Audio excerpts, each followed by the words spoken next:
States of America, and to the republic for which it stands, one nation, under God, indivisible, with liberty and justice for all. Okay.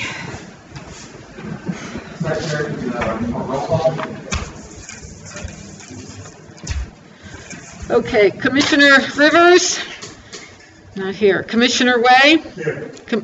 Commissioner Brown, Here. Commissioner Flowers, Here. Commissioner West. Great. Next up is adoption and approval of the agenda. Do any commissioners have any discussion items about the agenda or any proposed modifications? Hearing nothing, I get a motion to approve. Second. All in favor? Aye. Public comment.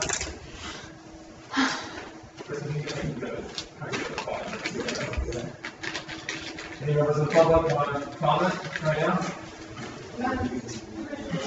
Chair, should we explain that the public comment section is for items that are not on the agenda, or is this public comment for all items on the agenda? This is public comment. This is wide open, or at least it traditionally has been. Either items on the agenda, or if you have some on the ballot, you let them know it's okay. Make sure to identify yourself, name and address, please. Matt Jeffs, 906 Shore Drive. Shall I proceed? Yeah, I think there may be a source of confusion here, forgive me. I was told by a county employee this was the commission I was supposed to speak before, so I'm getting mixed messages. Let me see if I can interject here.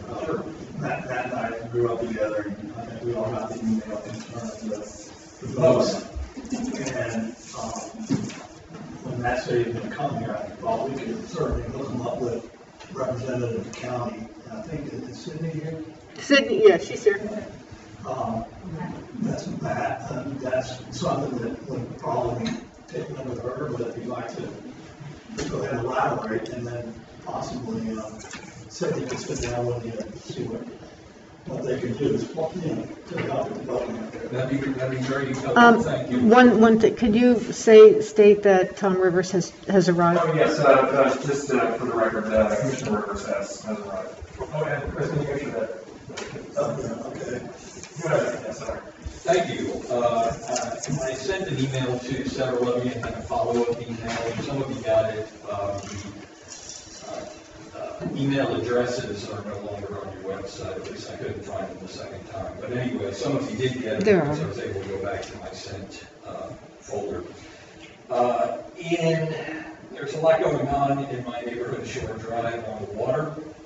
We have apparently some new park coming in, and we're all in favor of that, or I shouldn't speak for anyone other than the group I'm here to represent, but there has been a pattern of neglect over the decades. As Chris said, I grew up in St. Augustine, St. Johns County when there was 30,000 people in the entire county.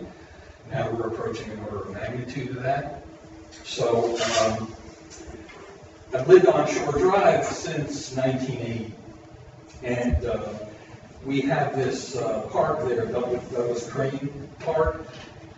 The grounds, there's a long history of bad marriage with the county, so to speak, and not maintenance, a lot of neglect.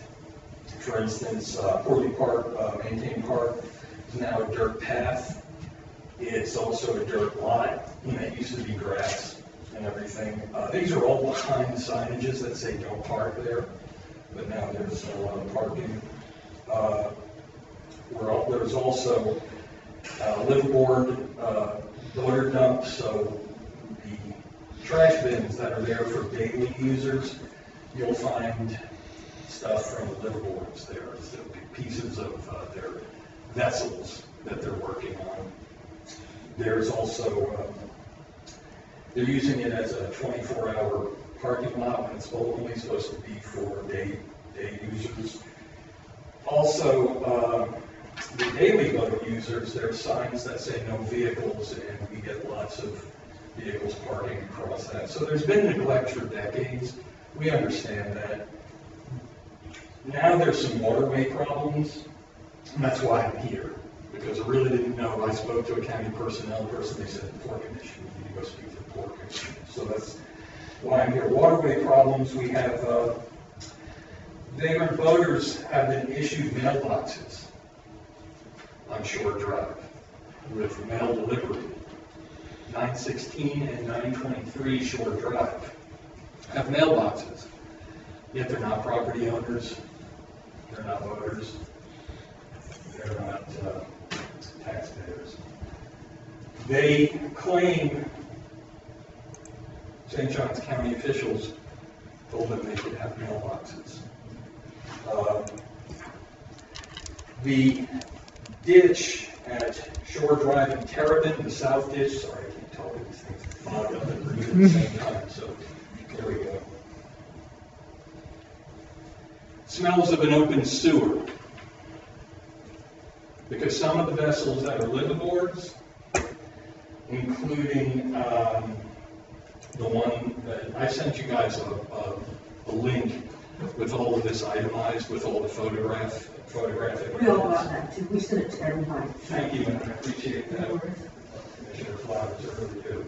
And I appreciate those of you who responded quickly. It was very much appreciated. So that particular ditch smells of raw sewage at high tide.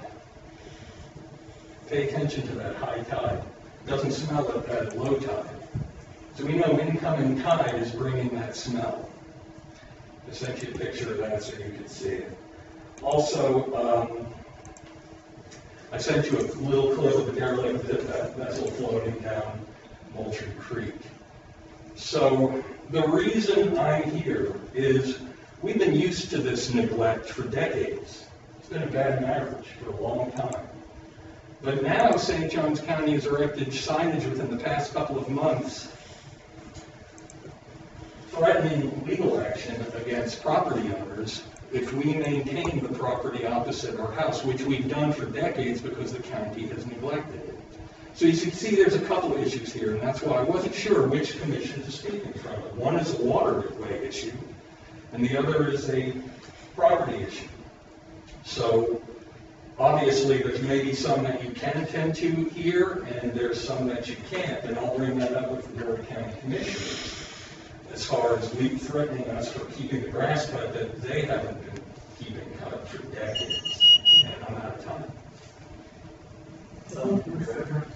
Matt, on the derelict vessel, I'm pretty sure that, look like a little rowboat. That was, but there's sailboats and shrimp boats, and you named it up and down there. And they have a mailbox that they can get mail delivered to? Mail delivered. And that's kind of some of the issue that concerns us because, we've got layers of bureaucracy here. So U.S. Postal was federal. And that park used to be considered state. And now we have county. And there's a lot of finger pointing, saying, talk to this functionary, talk to this functionary. Well, I think, Cindy, you're back there. There's something that Matt could maybe sit down with you and discuss the ways to address that. And myself and Nathan's here. Yeah, I've got notes that was included on those emails. Obviously, we were I just wanted to do know what to do. Sure, absolutely. We'd be happy to pass the board if anybody has any specific questions, we'll answer. I think we'll be able to put them in shape. Just one comment as well on the sewage, which is a really bad problem. Yes, it is. Even if you're coming out for the weekend, and your boat's not moving, I lived on a boat 15 years, I know what you do with it. I didn't do that, but it takes a lot of work and effort to care not to do that. Yes, ma'am. And the city pump out boat doesn't go that far. That's not city property, so they don't go. They will pump you out if you're in the city at anchor. Maybe not right immediately, but they can come out to you at some point. But there's no service down there. Matt was doing a lot of research on trying to provide pump out, basically for our whole district, and maybe we should get back to that. But the number one way that most counties deal with derelict that has a lot to do with sewage. It's easy to deal with an unregistered boat. Not quite as easy to deal with a boat that's a hazard to navigation, but we could. But is to enforce the sewage laws. It's so expensive that they will either leave. I know at some point that boat may become so derelict we crush it. but enforcing those laws and it gets out, people will know not to try.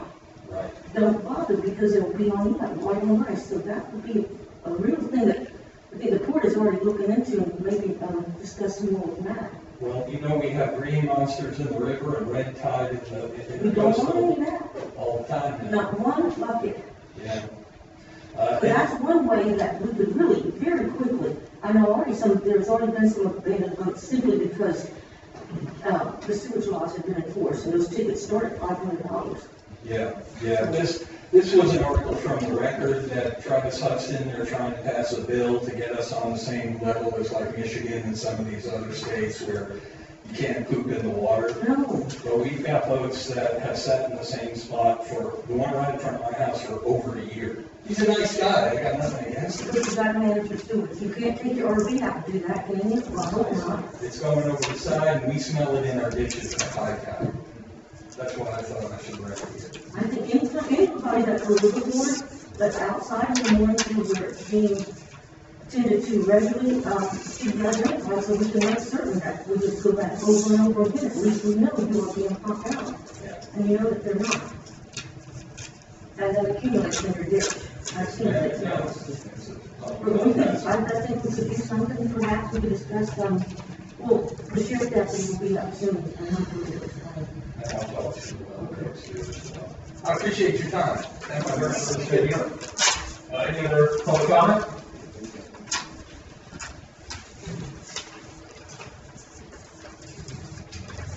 How you doing? My name is Will Neiman. I'm the lead guide at St. Louis House Sports. This is David Hernandez. He knows St. Louis House Sports. We spoke with Commissioner Flowers a couple last week about the upcoming agenda for kayak launches in town. And we've got, we got Main Street on the agenda, I believe. And Main Street is at the spot that we use regularly. I take guided trips out there. I've had people from all the way from Romania come fishing with me, all the way, Canada, Mexico, Honduras. People come from all over the place to fish in St. Augustine, so we have an awesome fishery. Hospital Creek, the Main Street launch out there is a great area. It's good for beginner kayakers. It's good for people that, it's a muddy launch, but it's a fairly easy launch if you kind of with the tides. But as Commissioner Flowers and the community know, it needs some improvement. It's got quite a bit of issues with the construction that's gone on over there for the past few years, and it's really rutted that up. We use it, we go around it and deal with it, but it needs to, I agree, and most of us as a kayaking community agree, it needs to be taken care of. However, once that being said, whenever you start doing that area, as you know, we live here, its drones are really flood out at a flood high tide, and it'll be almost up to the road. So you don't want to put too much in because it's going to, you're going to have to raise the level up, which I wouldn't suggest doing.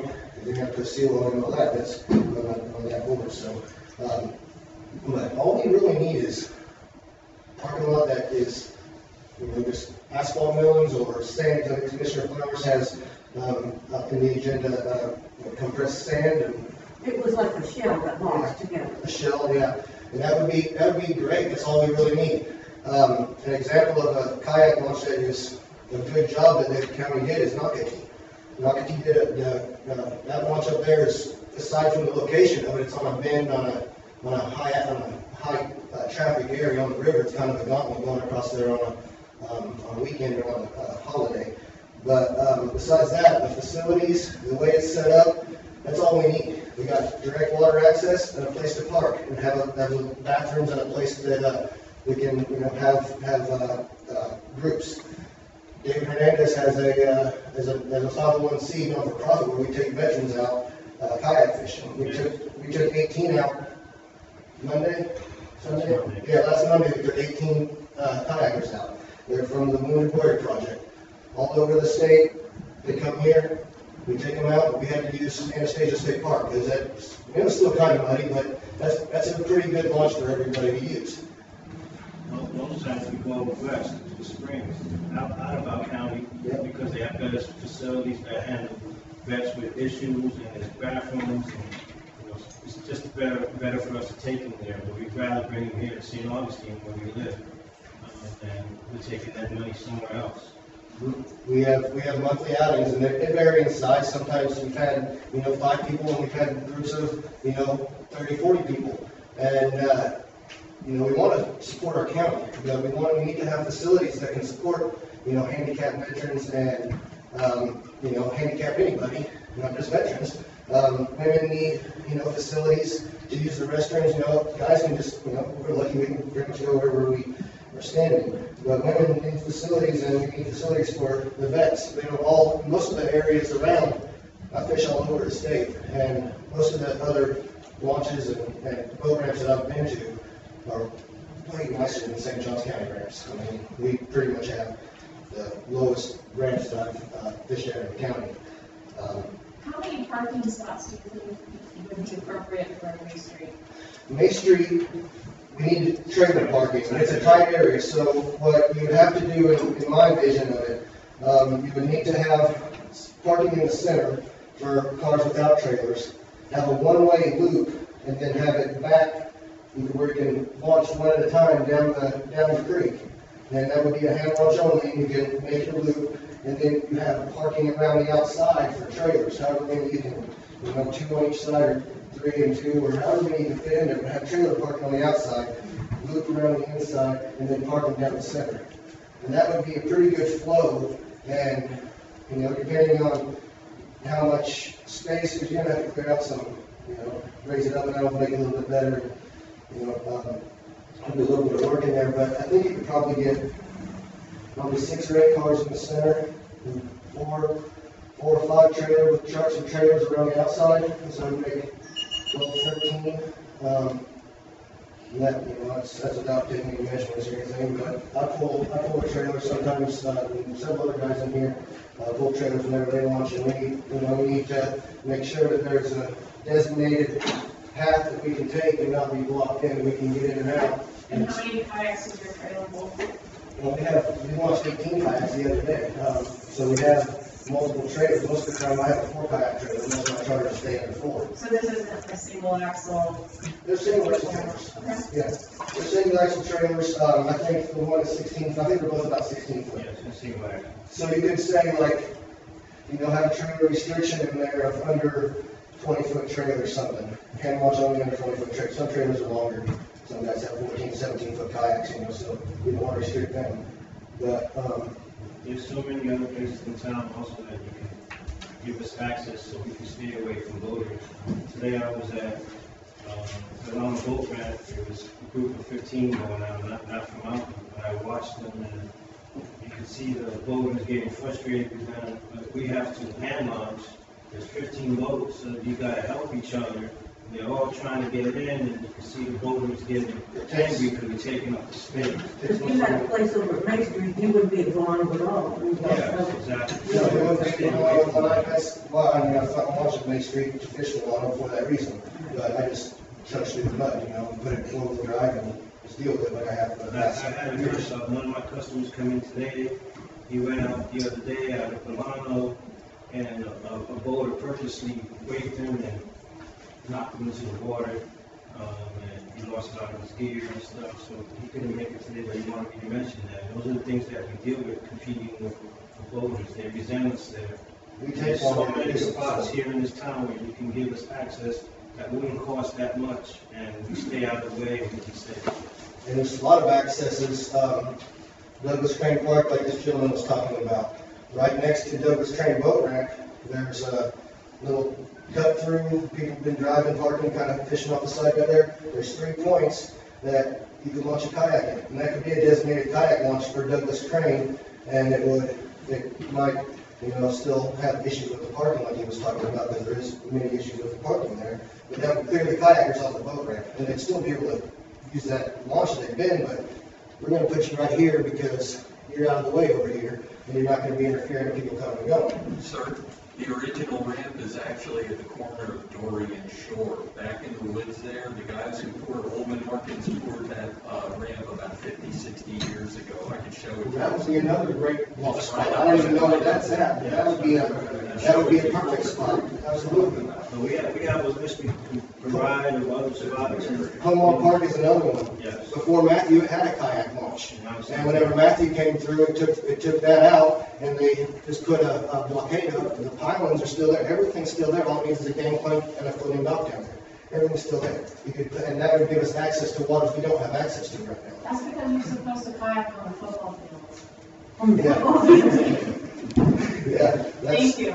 Well, you can give us a list of those other areas, as we talk about other locations for boat You send them to Elise, she'll send them to each and every one. Send it to us.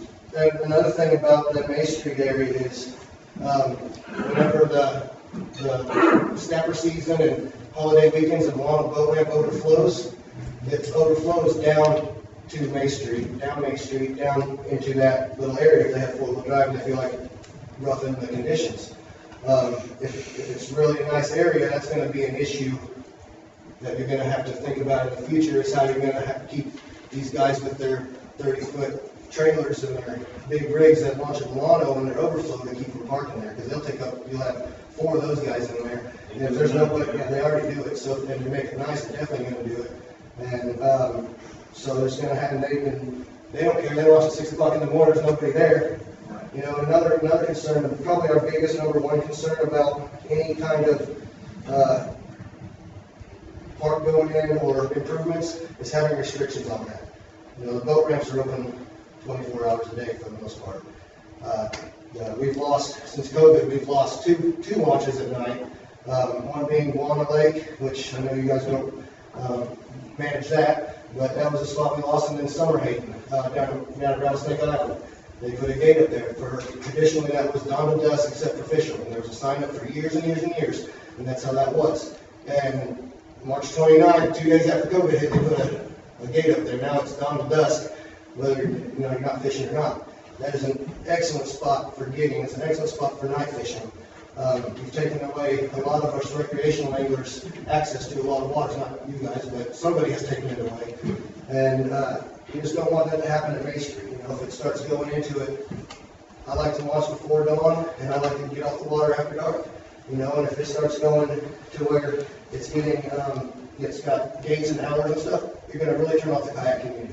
Right. It's going to be a waste of money. And the other thing is, don't over-engineer it. You need direct water access. We don't need all these ramps that have all this crazy, you got to go, set your kayak here. We got some of our kayaks weigh over 150 pounds. And, 14, 15 foot long, some of them. We can't make 90-degree corners. If you make a walkway down the water, it needs to be a straight walkway. You can't, have the sides and the turns in it, because it will not get used. You can't use it. So. I hate to cut you off, but we do have to keep this moving. But thank you guys so much for your commentary. Thank you. Anybody else?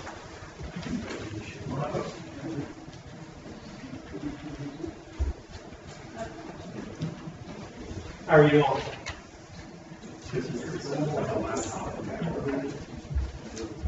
Hi, I'm Justin Williams. I live here. I work for the county, so I'm a big advocate for him here. I love to be on the water. These guys are great. They do a lot for this community, our veterans. And I just wanted to come before y'all to tell you what an asset they are. Because these guys take veterans out and help them recuperate from their stresses and everything that comes with them and their PTSD. My father is a 28-year veteran in the Army, and I met David that owns St. Augustine. Sorry, I'm not a speaker. I get nervous speaking. But anyways, when I came to St. Augustine from Texas, we met through my dad going into his shop, and it changed my life for him because I found kayak fishing. Well, the things you guys need to know, we're advocates on the water for you guys. We clean up our areas. We always have bags of trash and stuff like that we pick up. We're there to help other boaters on the water that we found stranded. I know Will has taken chain and pulled people out of dangerous situations. I just want you guys to realize that we're not just asking just for us. We are there to do a job too, and that's to make sure our waterways and fisheries are, conserved. And the big thing about us is that not only do we do all that, we help new fishermen or anglers, and we guide them to make our fisheries better for the future, for the kids and everything else. We also work with kids, and I take my nephew or younger generations, and we want that to survive, and Florida's known for that. And we just want y'all's help to continue that on. And that's all I got to say. Thank you. Thank you. Anyone else?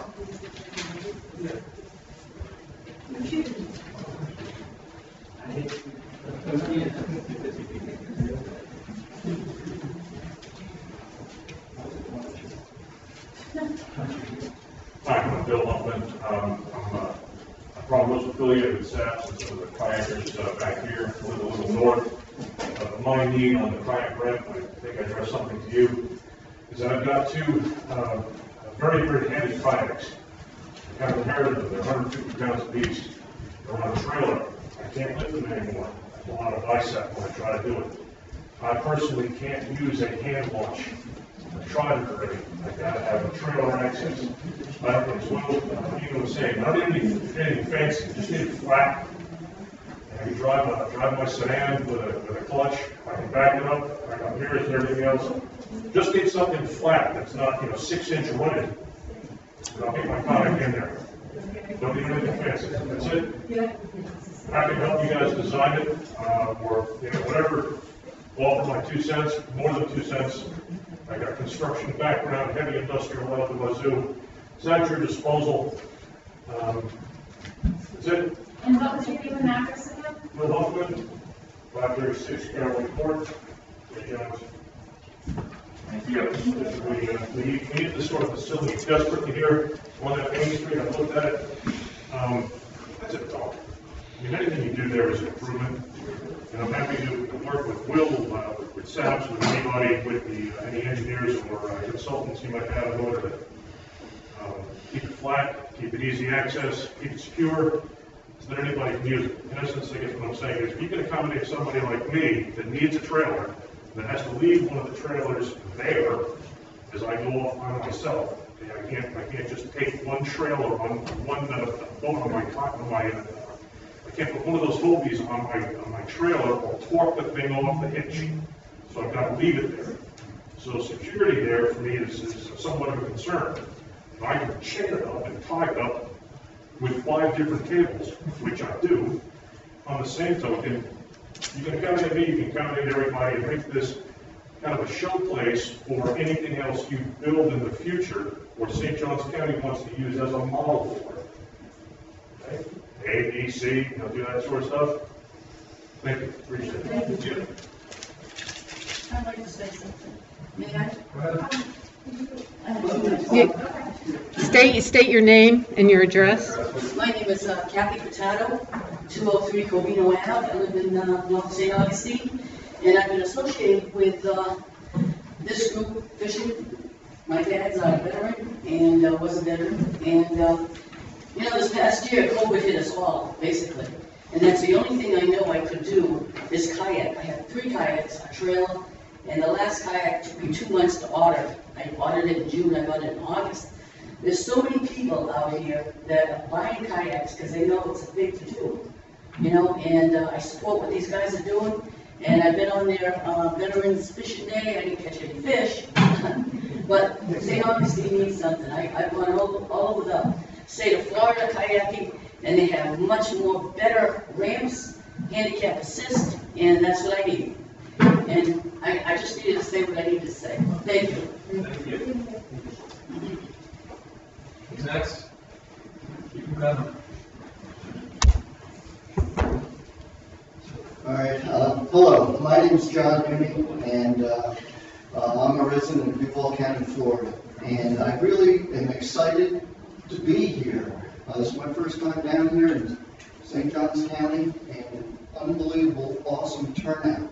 The reason I'm here, it was really a response from a shout out on the Facebook page about kayakers and getting together, and to the Commissioner Flowers, you're just very highly, in the corner, I should just say, of all those that are looking to get out on the waterways.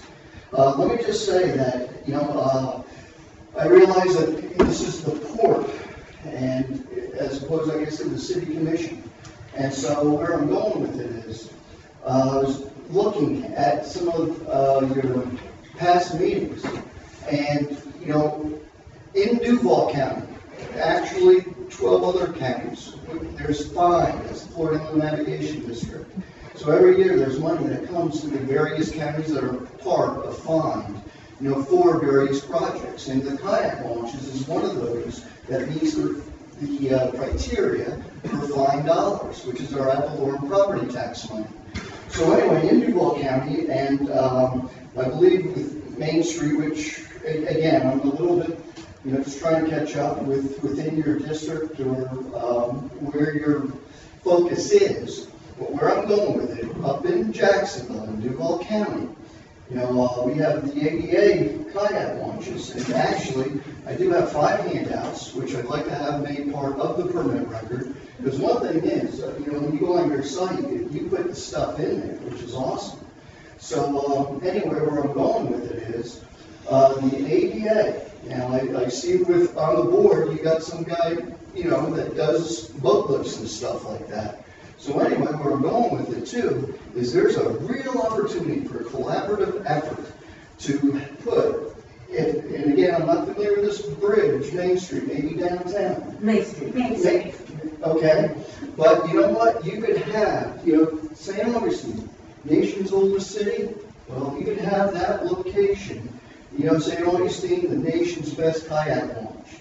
And again, it is also taking into consideration, the growing need, of people with disabilities that would be able to launch, in the heart of downtown, St. Augustine. So anyway, I just wanted to share that with you. I know you're in the middle of your FIND application processes, so there is the potential. And up in Duval County, the way it works is we have what's called design and then construction. So you can have the design, which then gives you 2 years to complete the project. And so I would hope that you would reach out. It's called Board City, Scott Hansen, and just work all over the country, in the world. And what a collaborative effort that could be to really just showcase. And they've got 4 launches up in Jacksonville, Duval County, one's right downtown. In the heart, we have what's called our DIA, Downtown Investment Authority.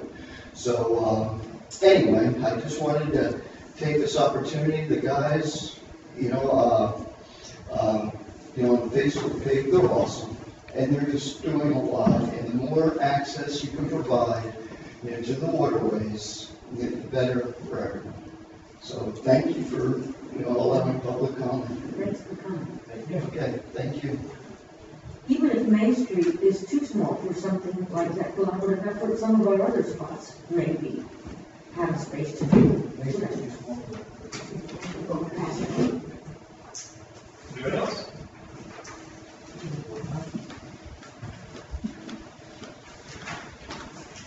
Hello, my name is Bart Swab. I'm a 20-year resident of St. Johns County. I'm also a 10-year owner and operator of Action Kayak Adventures, which is operated out of St. Augustine. My address is 2913 North 6th Street, St. Augustine, Florida, 32084. So, the Main Street, I definitely have used that place there probably since my first trip out in a canoe when I was first trying to go for paddle sports when I moved to this area. While we do share that area with boats, it does make a great area because it's kind of getting back into the backwater there where less boats are going past. And it gives easy access to back in behind the deck and line, which pretty much nobody goes past once you get underneath the deck and line bridge there. So it is really a kayaker's paradise back in there. So it's very nice to see you guys. Thank you so much for considering the revamp on some of our launch sites. It is greatly appreciated as a resident and as a business owner. As far as operating safely within St. Johns County, one of the nice things has been places like Rattlesnake Island and Guana Lake and Guana River. Those two places have provided places that we can go launch and go out in where we're only sharing it with small boats. Generally, especially say 10, 15 years ago, we didn't have quite as many micro skiffs and 9.9 horsepower boats, but still those boats are generally small fishing boats that have one or two fishermen that are coming and going. So generally, I would consider those guys safe boaters to be around. Places like Guana and Rattlesnake Island provide us a place to go launch before daylight, get out there safely, because we know what's required by law, which is a 360 light, as long as we're not using a motor. The 360 light above us gives great light on a place like Guana, where there's no other lights really out there on it. Allows for a very safe place to operate. Recently, we all expected switches and everything last year. There was a lot of rule changes and just everyone trying to adapt to the situation at hand. But recently, what we're seeing is some of those things maybe are possibly being overstepped, like in Guana. They reduced our use in that place by around 8 hours a day. When I went to I was invited around 8 years ago, it may have been 9 years ago now, to go to a meeting, a stakeholders meeting. I was representing the fishermen for that stakeholders meeting. I was very honored to be asked by FWC to be a part of that meeting. In that meeting, there was a lot of talk of, great work to try to get the equestrian people, more use in there and make it more friendly for them. There was a lot of talk of, more use for the fishermen, safety. There was some talk about making it more handicap friendly, which obviously, if you go right across the way, there's a beautiful path out through the woods now that's handicap friendly for them to enjoy that beautiful park that sits right in the backside of the lake.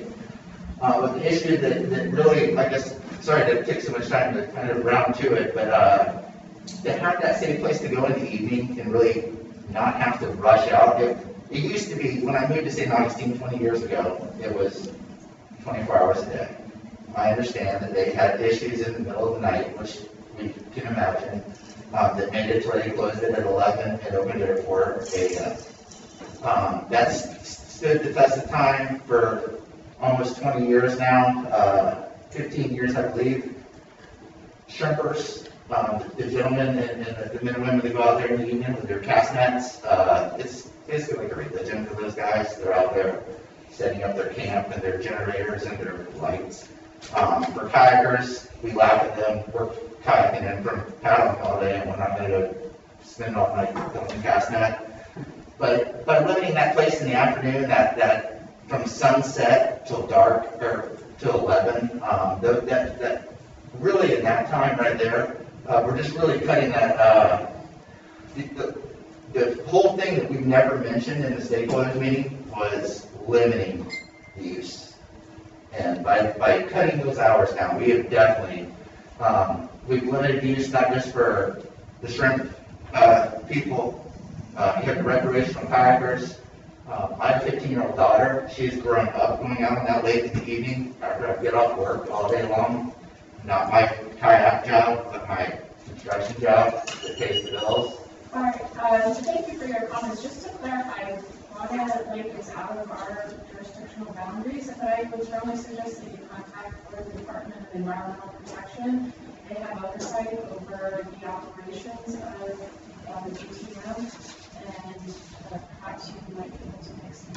Yeah, okay, yeah, thank you guys for the time, and thank you for considering again Main Street. That is going to be a very important project to get more people out on the water and a safer place. Sure. We're designating, we're at this meeting hopefully going to designate a liaison from this board. We want to call them on a research reserve.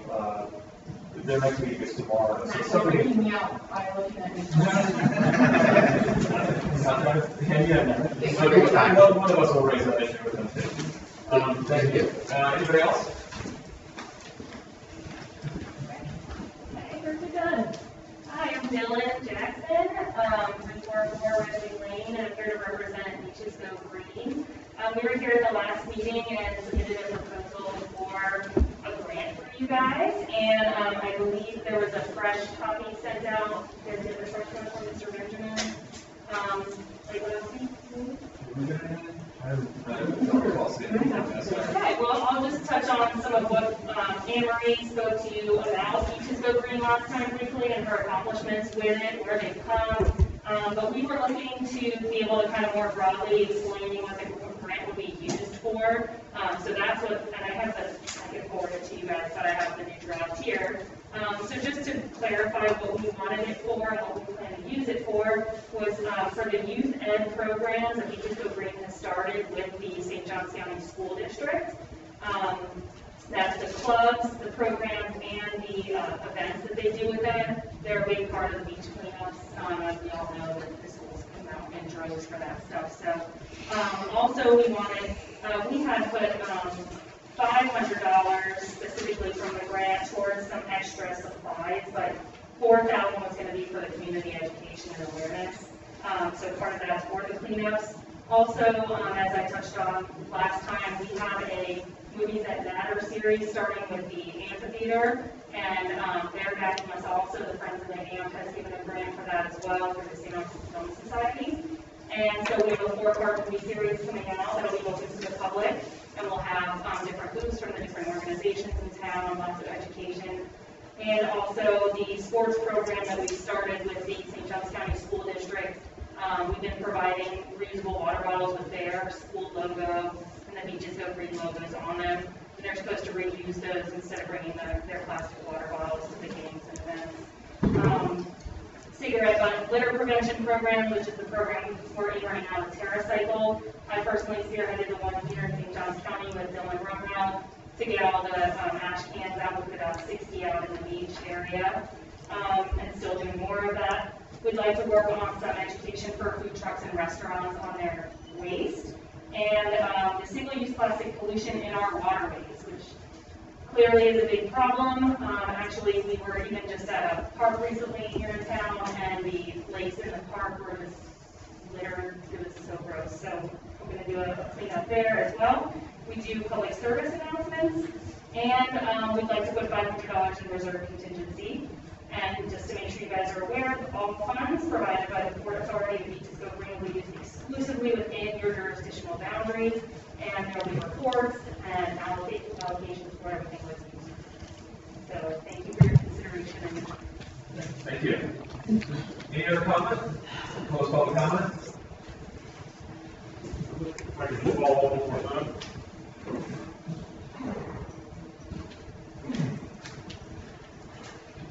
Getting up is the hard part.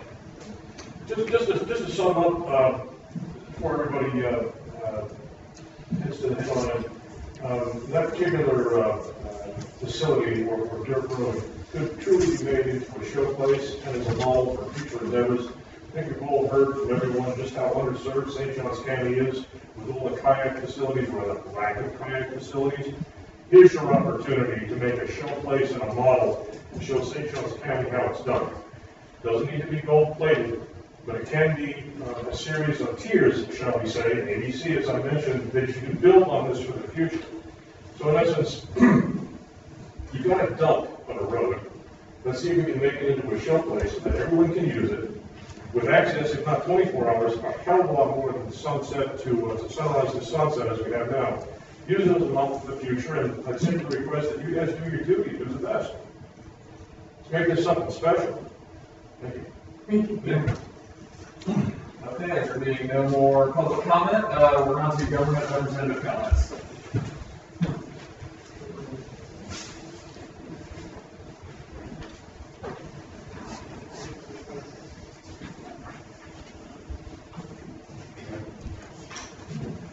Good afternoon, Commissioners. Corey Secker with the City of St. Augustine. I'm the Grants Administration Manager. The City of St. Augustine and the Port Waterway Beach District have had a great relationship for many years. I got to work on many great projects. But as of March 31st this year, the city's harbor master, Sam Dickovitz, if I can have him stand up, he'll be retiring with the city. And Sam's done a lot of great projects, and you know, his daily job kind of mirrors the mission of the Port Waterway and Beach District, which is the commercial and recreational safe navigation of our channels within our waterways. And some of Sam's accomplishments were, he's survived, thanks to Sam and the municipal marina, we survived 3 hurricanes. 2 of them had catastrophic damage. Hurricane Matthew to the breakwater, Hurricane Irma to the south and central docks. Sam has been instrumental in helping some of the port projects with the city, doing the seawall connectivity for the marina, also the dredging at Salt Run, including putting up channel markers at Salt Run too. So unfortunately, at the end of this month, the city will be saying goodbye to him, and we just want to take a moment and bring him forward to introduce the new harbor master. Hello, everyone. It's been an honor to be the harbor master of the city for the last 14 years. I think in addition to what Corey's brought up, when I first got here, if any of you used our waterways, we have sunk boats everywhere. Salt Run, north and south of the Bridge of Lions. We cleaned all that up. We introduced the harbor management plan within the city. We put in mooring fields south of the bridge, north of the bridge, and Salt Run. We've done several dredge projects. We've rebuilt the marina 2.5 times. And we continue with all that. We continue to operate, I think, one of the best marinas on the east coast of the United States. If anybody uses our marina, they would realize that. And I think there's no better person to continue this legacy than Eric Malden, who will be taking my place. Eric's been he's a second generation resident of St. Augustine. He's an avid user of the city's waterways and resources. He's been with me for over 10 years. He's been instrumental in all the work that we've done with the marina. If any of you know him, you know he is a great selection to take my place in about 2 weeks. So again, it's been my pleasure to work with all of you. I don't know all of you. I know a few of you that I've been in here over the years, but I haven't been here with the newest group of commissioners. But like I said, it's been my pleasure. And Eric would like to say something. Eric Malden. Thank you for your service. Thank you. Yeah.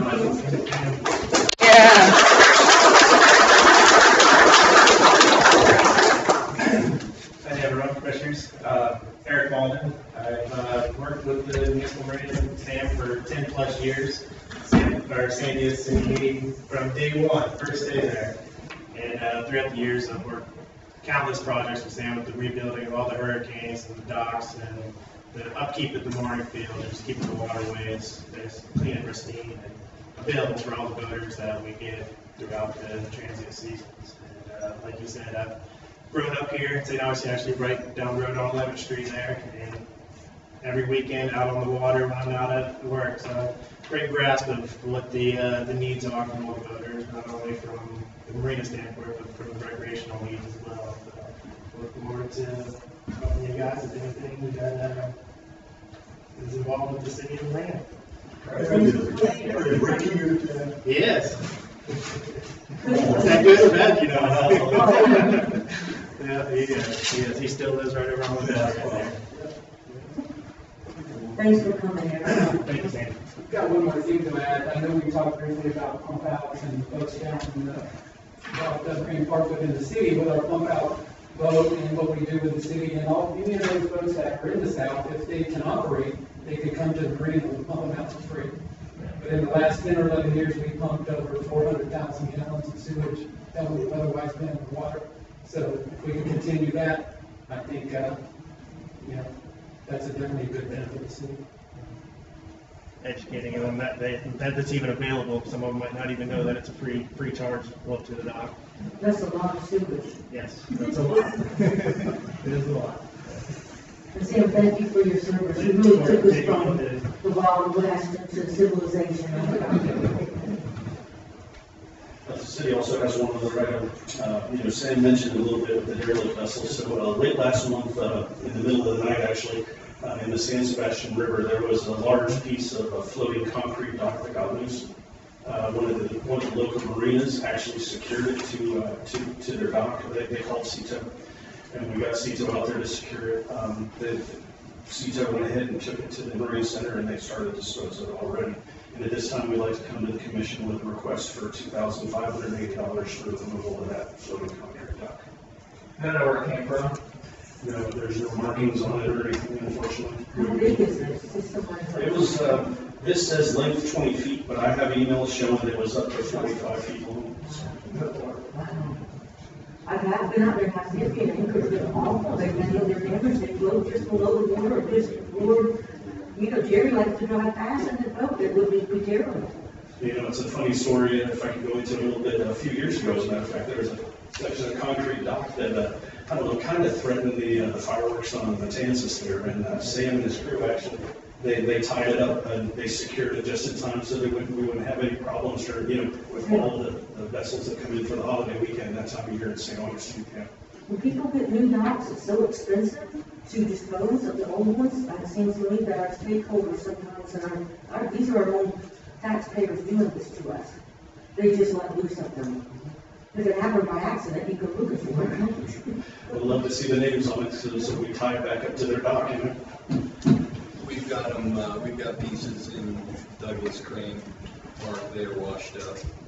You've got pieces of dock. So we have a request on the table here. Do we have a motion in favor of releasing those funds to the city? I'll make a motion. Okay.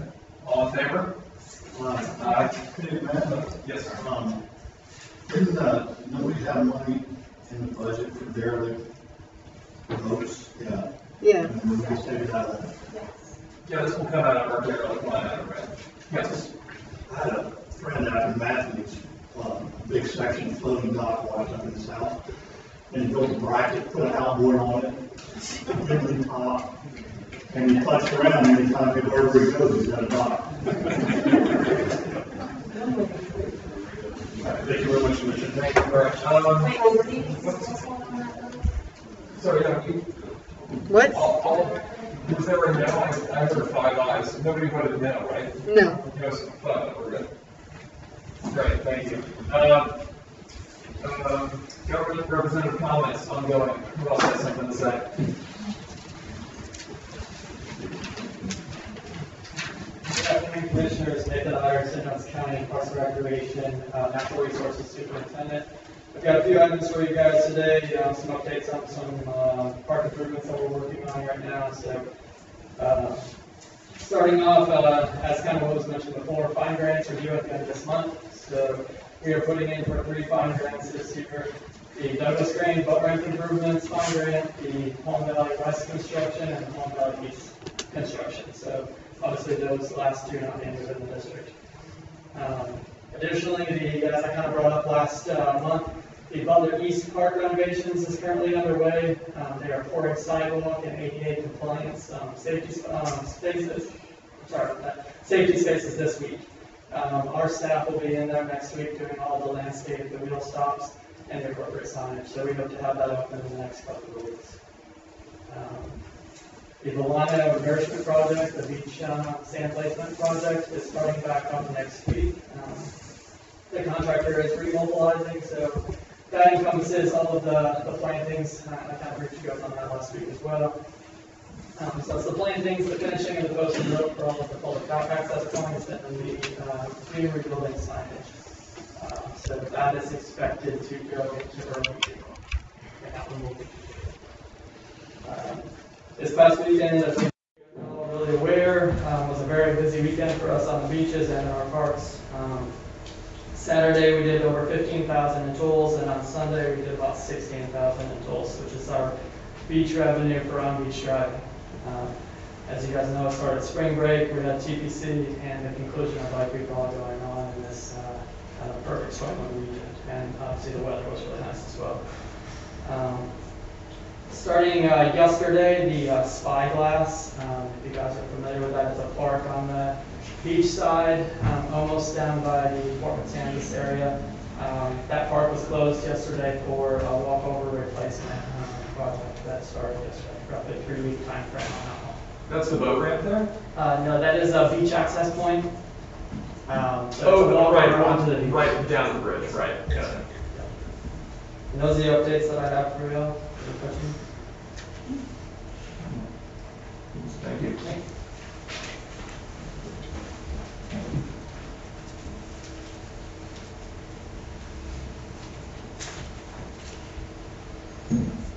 Sergeant Josh Underwood, the Sheriff's Office Marine Unit.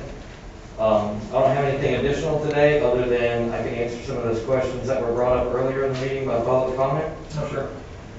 The question about the mailboxes was taken care of. That was a postmaster issue. The postmen started, they put mailboxes up without permits from the county, and the post office started putting their mail in there. We've since contacted the postmaster.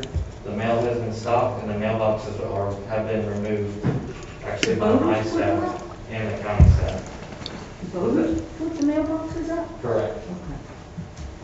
The MSD issue that came up, we do random marine sanitation device inspections all the time in Dub Crane in concurrence with the Coast Guard and FWC.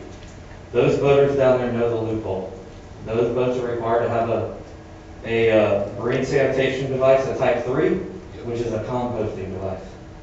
So they're not going to beat the testing that we do by dropping the tablet in there to see if they're dumping overboard.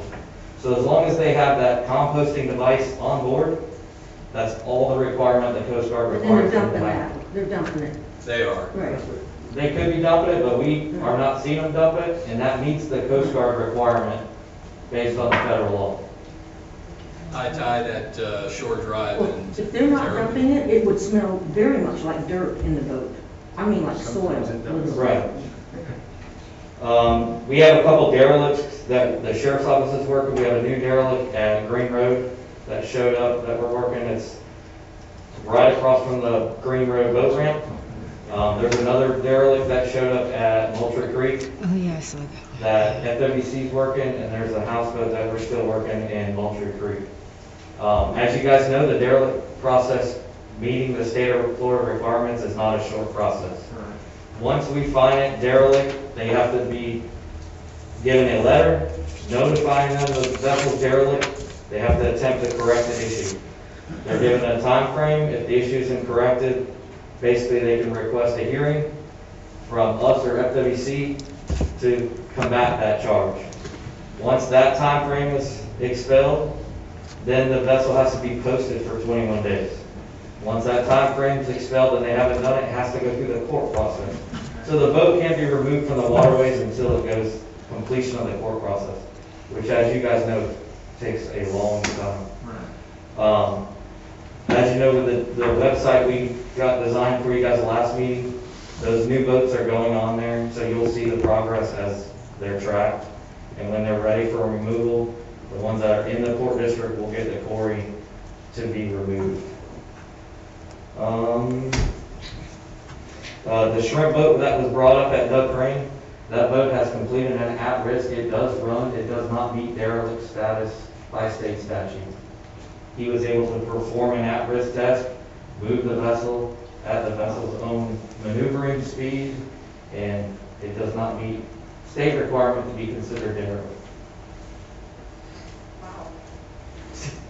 Yes. yeah, they can move at 5 feet. No, actually, he drove it around for us. Did he? He did a course for us. Really? What about the parking there? That they stay around the clock 24/7, even though it's supposed to be closed at dark? I'm not sure about the parking because we handle the water portion.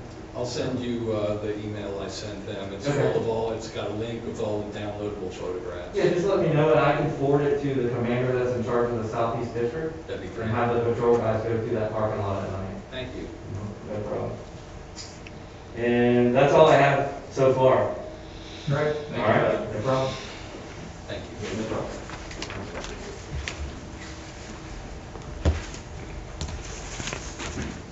How's it going, Bill Miller, acting lieutenant, St. John's Flyway, coastal crew, FWC. And Steve Zukowski, Patrol Supervisor, Lieutenant, St. John's Flyway County, just here to support Forget the name? Acting Lieutenant Miller while I'm out still rehabbing my shoulder, which is no fun. Also, if anyone has any questions about kayaks or anything like that afterwards, I'll stay around for launches and ideas. so just a few updates on the squad. We just concluded our annual seafood wholesale, retail, detail. But that has to do with shellfish that are removed from the district. So the detail resulted in 3 misdemeanors and 2 warnings for quality control. It just has to do with people not taking proper care of the product when it's being sold. And that detail was flagged by St. Johns County. So 3 misdemeanors on that. This past Saturday, we issued 1 DUI at Bridge Alliance, ICW, so that time of year has begun with people drinking and boating. As far as derelict vessels, Josh touched base on it. We have 3 new vessels. There's the Moultrie Ramp vessel that just showed up that we are working. Green Road, which SJSO is working, and then Fish Island, there's a houseboat that's being worked by us as well. Another update, our bird nesting season posting will be this Friday. So once it's posted, the boaters at Julia's Island cannot go into the posted section. They can't have their dogs off leash. So that's a growing issue in the county. And then just an update on the kayak launches. The state parks all have kayak launches. Just a reminder to the fishermen, that's a good option because there's usually not power boats in there. That's all I got. Who are the vendors on the improper handling of the shellfish? It were several shops in town. It's still under investigation, so I'm not going to release that at this time. Is it subject to a public records request? Yeah, once the report's not submitted yet. So once the report is submitted, then it's all public record. Thank you. Yes, ma'am. Thank you. Thank you. Any other government representative comments? No. Great. Let's move on to the Secretary Treasurer's report.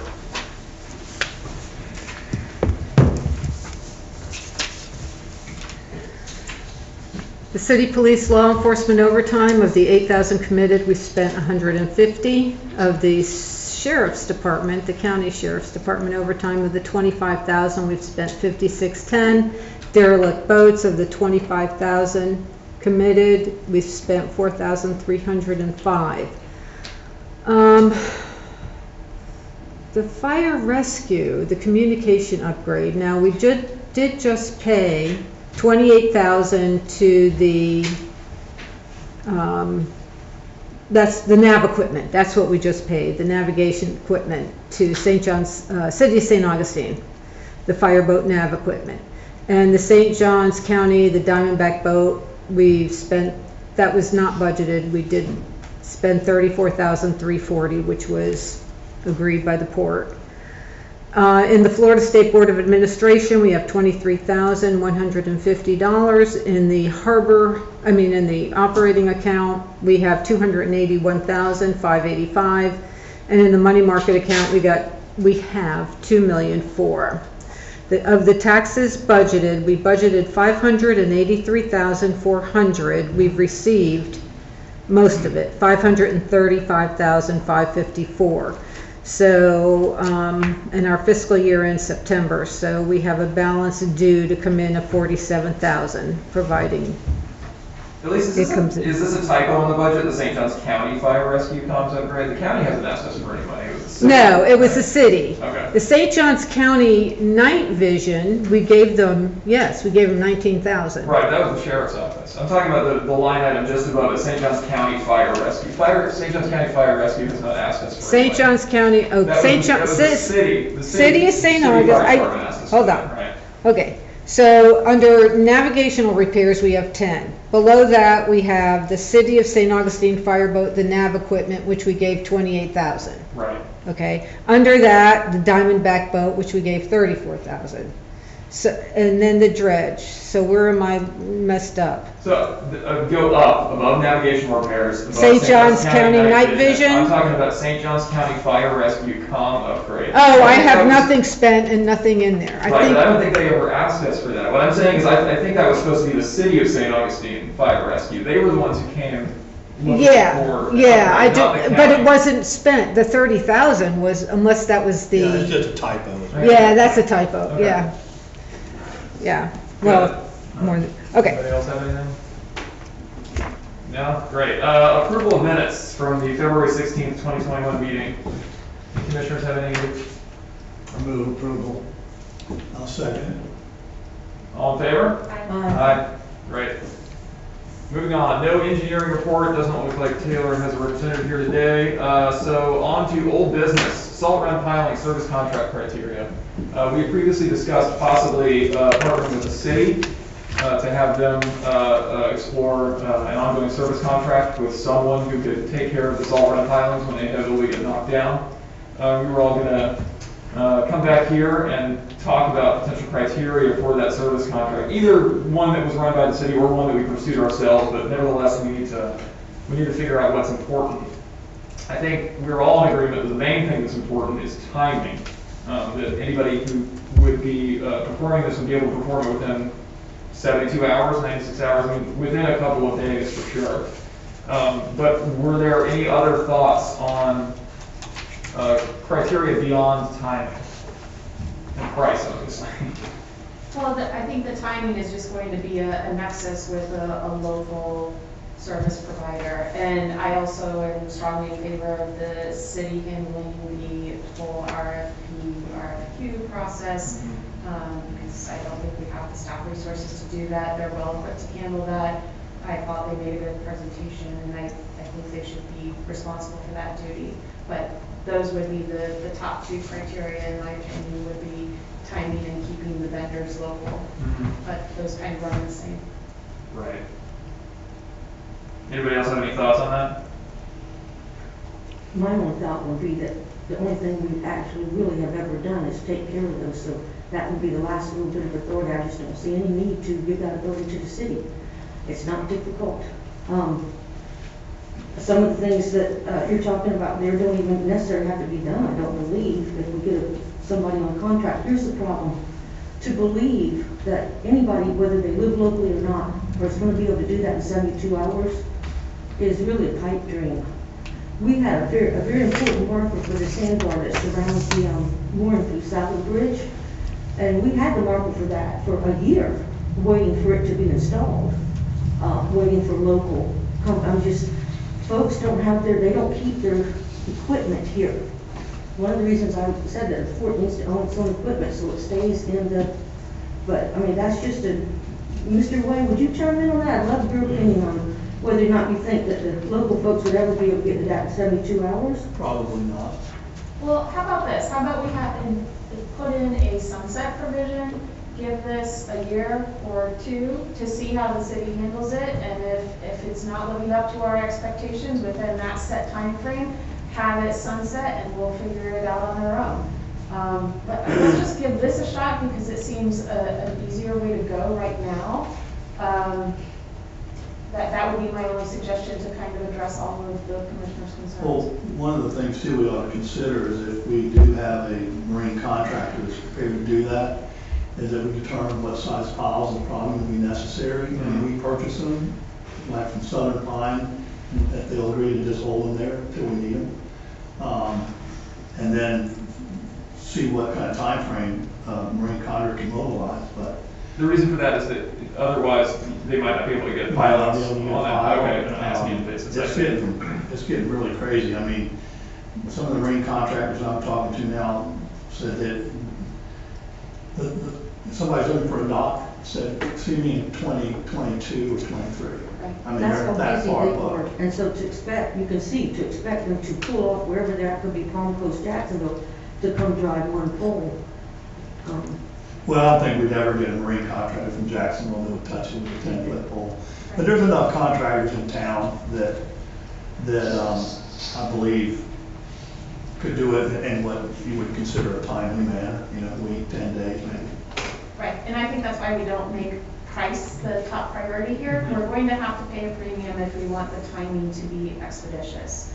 I think we just need to all acknowledge that. I don't think you can pay it. I mean, I don't think there's enough of a premium we could justify to pay for the timing because they just can't make the timing. If the equipment has to be staged or restaged. And it takes several, as you know, we've gone with almost no markers at all at the inlet. One marker down doesn't kill the navigating. It certainly helps to have it. It's when you start getting a couple down. And maybe when you're talking about just going ahead and purchasing some stuff to make it easier when they do get around to it, for that case, maybe we should think about, we talked last time, possibly upgrading them into concrete, so when we do replace it, maybe that's the last time we replace it. Well, I don't know that the concrete, I mean, if a boat hits it, particularly if it's a really long pile. Well, I understand that, but my difference is that you know how forgiving wood is to a boat's gel coat. If it's concrete, So you want to don't sink usually it. hit it. It's really, I'm telling you, they make a lot more effort not to hit it when it's concrete. Right. That's all. So it sounds like maybe our next order of business would be to ask the city to come back with at least the beginnings of a MOU or some kind of agreement that we could then discuss. And Well, I'm happy to call the several marine contractors that I work with and just run it by them. I talk to Yeldon and say, hey, would you commit to doing something in 10 days? And then if he slaps in my face, I'll know that 10 days isn't going to work. But, you know, it's also going to take a little bit of a marine contractor to, you know, do what he can for the, you know, to help us out and not just look at this thing as a business opportunity. Well, Yelton should be vested as the boating safety of his own community, so. Last time I talked to Yelton, they just were too busy to mess with doing our project. I think he used to do all the pylons years ago, but he's just too busy. So do we need a motion then to direct the MOU to be drafted with the city? looks like the city maybe has some input here.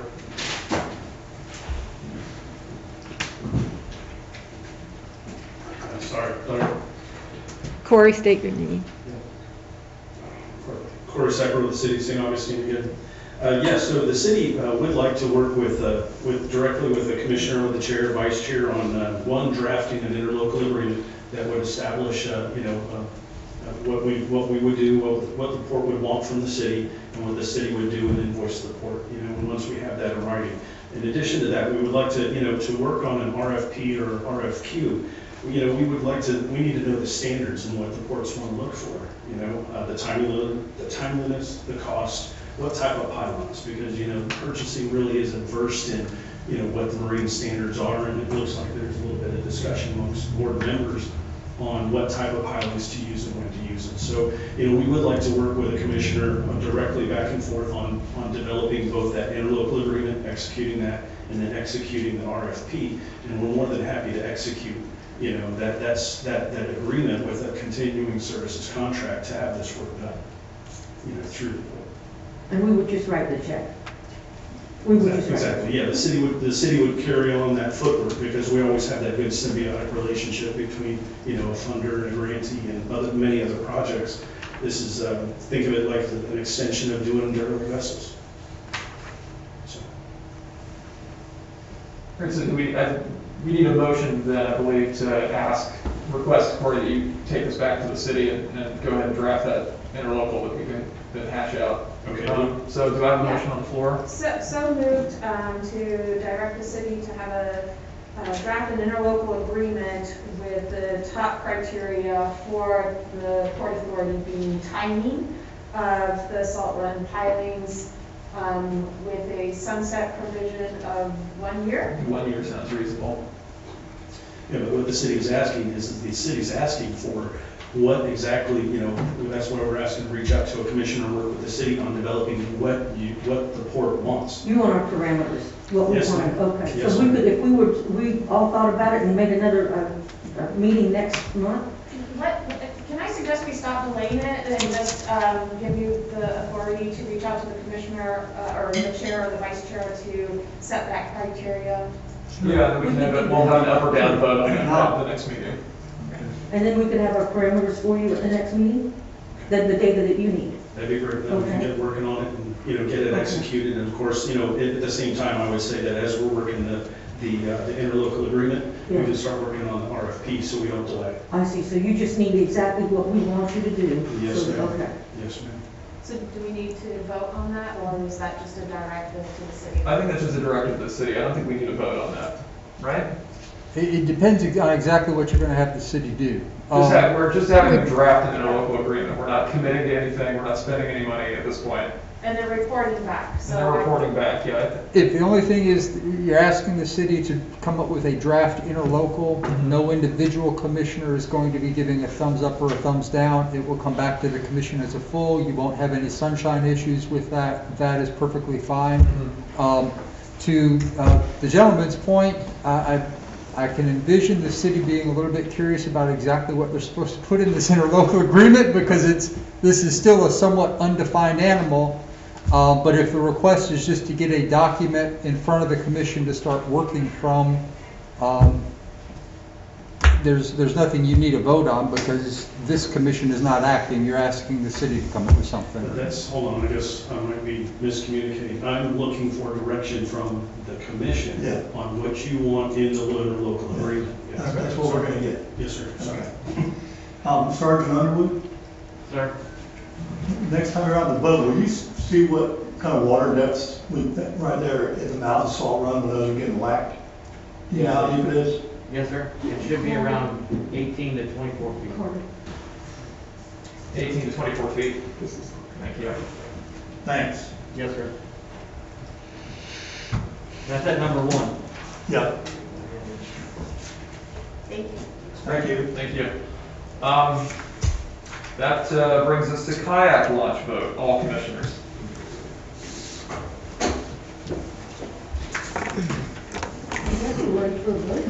We're talking about for 2 years.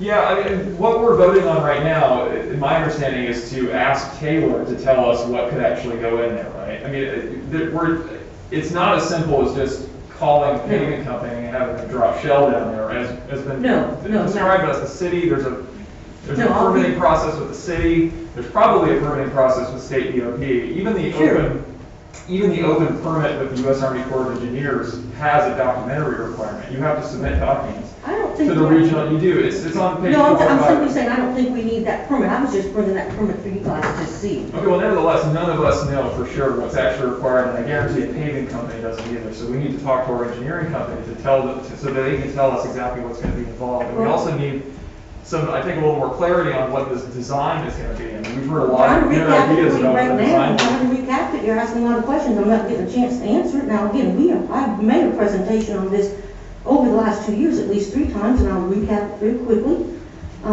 The motion is just, does the port want to move forward? I wasn't trying to solve all the questions. No, I'm not saying you were. I want to clarify. When we're talking about moving forward, it's not we're committing to dumping material out there immediately. We need to. So yeah, I would move to submit this to our engineering company and ask them to come up with a design, and also to get back to us and tell us what's going to be required. Okay, we have done that. As well. We have done that. Mr. Chundat did write, did send us a, did we ever find that, Elise?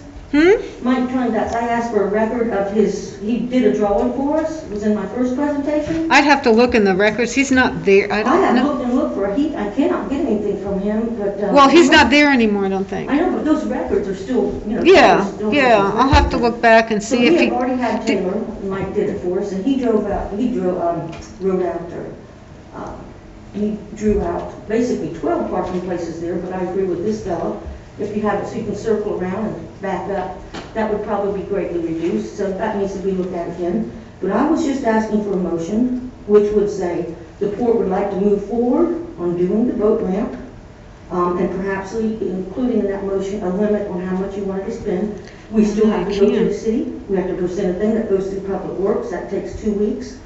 I'm going to need, if we decide to move forward, I would need to get new estimates at this point, because it has been 2 years, and sure, everything's a little bit more. Maybe if we got lucky, a little bit less.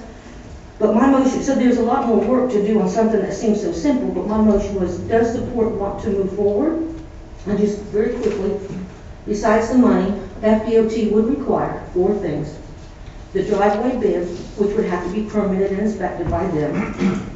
Letter from the lease stating that we're an official government branch. A lease for $1 we'd have to sign. They'd come up with the lease. And the last thing would be the written description of the property that we're leasing. And they could help with that too. So if we need to look for an engineer to redraw the parking or or discuss the parking or bring that to us. But I was just looking for a motion is, does the port want to move forward today? And perhaps as far as designing, we could even do a citizen action committee where an engineer and one commissioner would attend and have citizens there, knock out a nice, decent design, present that to the port, and if they like it, present it to the city. I'm all in favor of a May Street kayak launch, and I would definitely make a motion along those lines. I have questions about whether or not we should be using Taylor Engineering, given the difficulties we've been having with records. And this, my comment here in terms of the funding is this kind of dovetails into the FWC grant program that I'll be discussing under new business in the agenda. There are significant funds, up to $200,000 available that we need to provide a 25% match for. So that's a pocket of money on the table that we could potentially access for this particular project. But I am absolutely all in favor. You know, my son is an avid kayaker. He's 11 years old and putzes around Seagrove fishing and catches some of the biggest damn redfish you've ever seen, all off of his kayak. So I think increased accessibility is great. There are a lot of questions to answer, but I think conceptually what Commissioner Flowers is asking is the green light to move forward. And to that end, I'll make a motion to move forward on the conceptual idea of a Main Street kayak launch. I'd like to just say a couple of things too. I mean, I know everybody on the board wants to increase access, but there are some questions that we'll have to answer going forward. You know, even if we all approve to look into it, is whose baby is this when it's over, when it's done? It would be our baby, according to the FDOT. We own that little strip, which is the launch, basically. But we are leasing the rest of that from FDOT, unless, of course, the city had to come and help us out. But well, I mean, there's insurance issues. There's, I know the city and parking, and who's going to enforce non-motorized vessels? Who's going to empty the trash? Clean the bathrooms. Bathrooms there. Who's going to maintain? we didn't even get to a trash can back, but yeah, that's. No, I'm just saying that in a pipe dream, it's a great idea, but I mean, I don't know that the port's ever done anything they didn't partner with either the city or, you know, to do this. But these are some questions that are going to have to be answered. You know, they're going to be power there. They're going to have lights. A lot of the kayakers will tell you that the simplicity of it is what's so great, that you don't, you know, we do have, I don't know where the light on the road actually casts there. And I just feel like those things would be, I would be so glad when that's what we're actually working on is you know, those last little things. Just getting through the let's move forward is a big issue. Well, I'm fine. I'm just saying there's a lot of fish to fry in this kettle, no matter where we put it. And then I'm going to have to call the insurance company, because then there's a liability issue. What if somebody gets hurt? What if somebody falls? Same way it is in public. But we don't, our insurance doesn't cover that. We don't have that. No, we'd be taking on. We would be taking on more. It would be, all I want to do is check the cost. Oh, absolutely. I'm just saying it may not be cost because it's public property. Is the beach insured? If you cut your foot on a well, the city of St. Augustine or St. John's, they're the ones, right. So we would be, because that's now private, because it's owned by the port. Now the port would be owning that, not the city or the county. Well, that's a good question. If you present that to the insurance company. Yeah. There's public property that is considered like beach, boat landings, and things like that are owned by the public. Even if and I'd have to know how big the property, well, that'll be later down the road. Commissioner Rivers had a comment. Thank you. I've received several emails, from people who were in support of the kayak launch, and some of these people may be here today. If they are, and if I answered them, what I said was, you can use it now, or you can go right down the street to the Milano Landing, which is just a hop, skip, and jump away. When I came here today, I came from my home at having lunch, and I passed by there. I made a note to look and see and count the cars that were down there. And today, at about 12:30, 1 o'clock this afternoon, there were 10 cars down there. So 10 people, or maybe more than 10 people, were using that. already is a kayak launch. We have no liability, we have no money to put it into it. The place floods, very high level. People looked at that over the years. And you'd have to raise it up probably a good 10 feet to get out of the flood zone. No, we're not trying to get I out of the have flood passed zone. that place too many times. The fact is, they use it already. The Milano landing is right down the street. I think it's totally unnecessary for us to get involved with that. With the insurance issues, with the cost, with the state, with the DOT, with the city of St. Augustine, I don't think it's worth it because I think they're using it now at no cost to us.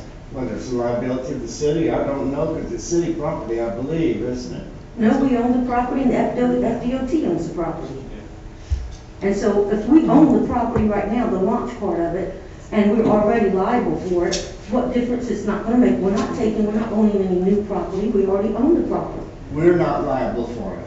Well, if we don't pay insurance for the property we own now, what's that people are already using, what would change? We already own the property. We would be opening up and inviting the public, and that would absolutely The change. public is our obviously insurance invited, they've been using it as a kayak or a vessel launch of all types for years, so just so you know, we already own the property that's a launch part. Just, I'm giving you my opinion, it's a totally unnecessary thing for us to get involved in.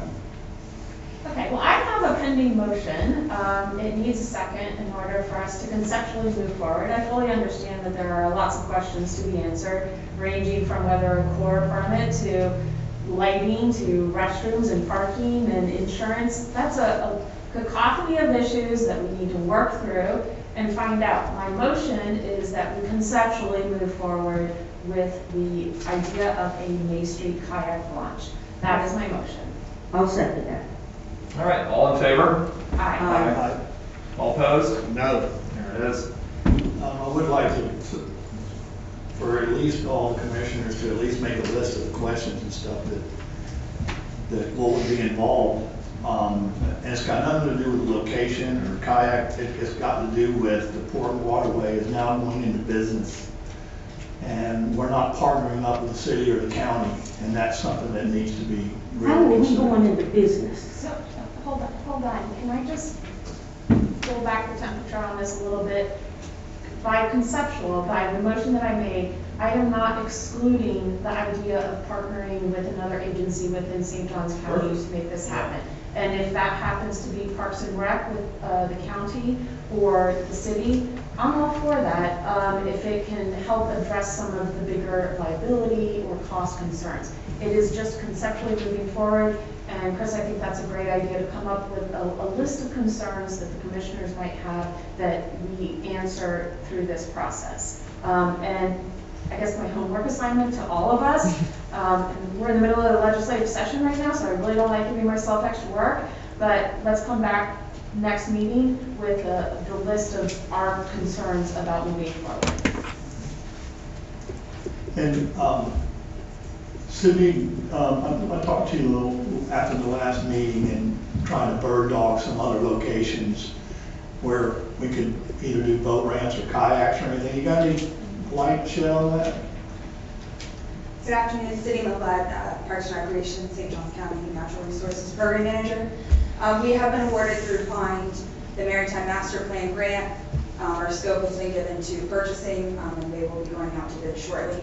That plan will encompass all of St. Johns County and looking at facilities we already have, if we could enhance those. Then we'll look at new land purchases and then lands that we already own and have not developed yet. So that includes motorized as well as non-motorized. So it should take about a year to get that master plan back. And that's what we would like to come to the fort once we have that document and look at and prioritize what we can do with you all in partnership in creating new boat ramps as well as kayak launches. It's going to take the county a year to bring boat ramp. We'll have a year to finalize a master plan, so they're going to look at the entire St. Johns County. But it'll be a year before they bring something into ask for grants. It could be sooner. That's just the timeline that we have for the consultant to complete the plan. But you It's don't government, know. nothing happens. That's not government answer. You don't know of any particular piece of property that you think would work? I mean, we do have adjoining land, I believe it's 7430 that we own, beachside as well as the intercoastal side. So we can look at. Where is it? What's 74? 74 or 7740 Gateway South. There is. So if anyone is familiar. Sorry. If anyone is familiar with, again, Nathan Otter, St. John's County Parks and Recreation. If anyone is familiar with Tradewinds condominium, it's the parcel directly north of there. It's owned by the county. There's a parcel across the way on the intercoastal. So that is being looked at with, as you guys are aware, the LAMP program moving forward and some future CIPs moving forward as we start to develop some of those out. So it's beach access as well as that's a perfect location for our kayak access. It's not really a boat ramp destination, but in conjunction with probably a kayak lodge. As City said, coming out of this study, it's going to be some recommendations for us, whether it's looking at what we currently already have in areas that are in need, and then potentially if there are some parcels that are out there to kind of go after, that would be our purchasing and our real estate division, kind of going after. But Nathan, that would be contingent on the county's LAMP funding, right? This is separate and apart. We have our own bucket of money to move forward. We don't need to wait an entire year for the report back on the county with that. So that's just for your information. We would like to move a little faster than that, and we're not dependent on LAMP funding to get it done. And there's nothing on Rockberry Street down towards the end. Well, yeah, what happened to the link? We wrote a check for a kayak launch at Lincolnville, and the hurricane ruined those plans, but is that not a viable spot anymore? No, we didn't write a check. Well, you know what I mean, like we was spent on something else. Right. Yeah. It was supposed to come back. It actually, right, but That's irrelevant. The point is that it was agreed upon that there would be a kayak launch down in Lincolnville. Apparently there was a viable site and they were ready to get started on it, and now, is that site still available? Is that, that's the city, not the county, is that right? So y'all aren't involved with that, so I'm putting you on the spot. You need to talk to the city. You need to talk to the city about that, though. Well, I believe that's everything for our kayak launch vote. We'll continue to move forward with that. Next up on old business is digitizing records. Okay, so I was waiting for a call back from the web design, so they're putting together, I think they were talking about the feed. They said we have plenty of storage space. So I think it was like an extra $75 a month or something to go through and increase, what they have to do. And by the way, it wasn't their fault that it didn't get posted. That was mine because I forgot to call them. That was my fault for not getting the agenda up. Well, aren't we exactly the third Tuesday of every month? Excuse me? Don't we meet the third Tuesday? Third Tuesday. Third Tuesday of every month, and I could put that, except during certain months. We can't. Oh, because there's not three? No, because there's voting, and we can't have it on the third Tuesday. I just thought it would be easier if they just knew. I know, but unfortunately, and then we have to add other times for budget meeting, for budget and all this other stuff, so it changes. So what I'm trying to find from all of you is I made a list of what I think should go in there. So I have the annual audit report, grants, interlocal agreements as they come in, all that goes onto the website. If you want, I could do a monthly check register. I'm not going to put the checks in, I'm not going to put the invoices in, but if you want the check register in there. This would be great.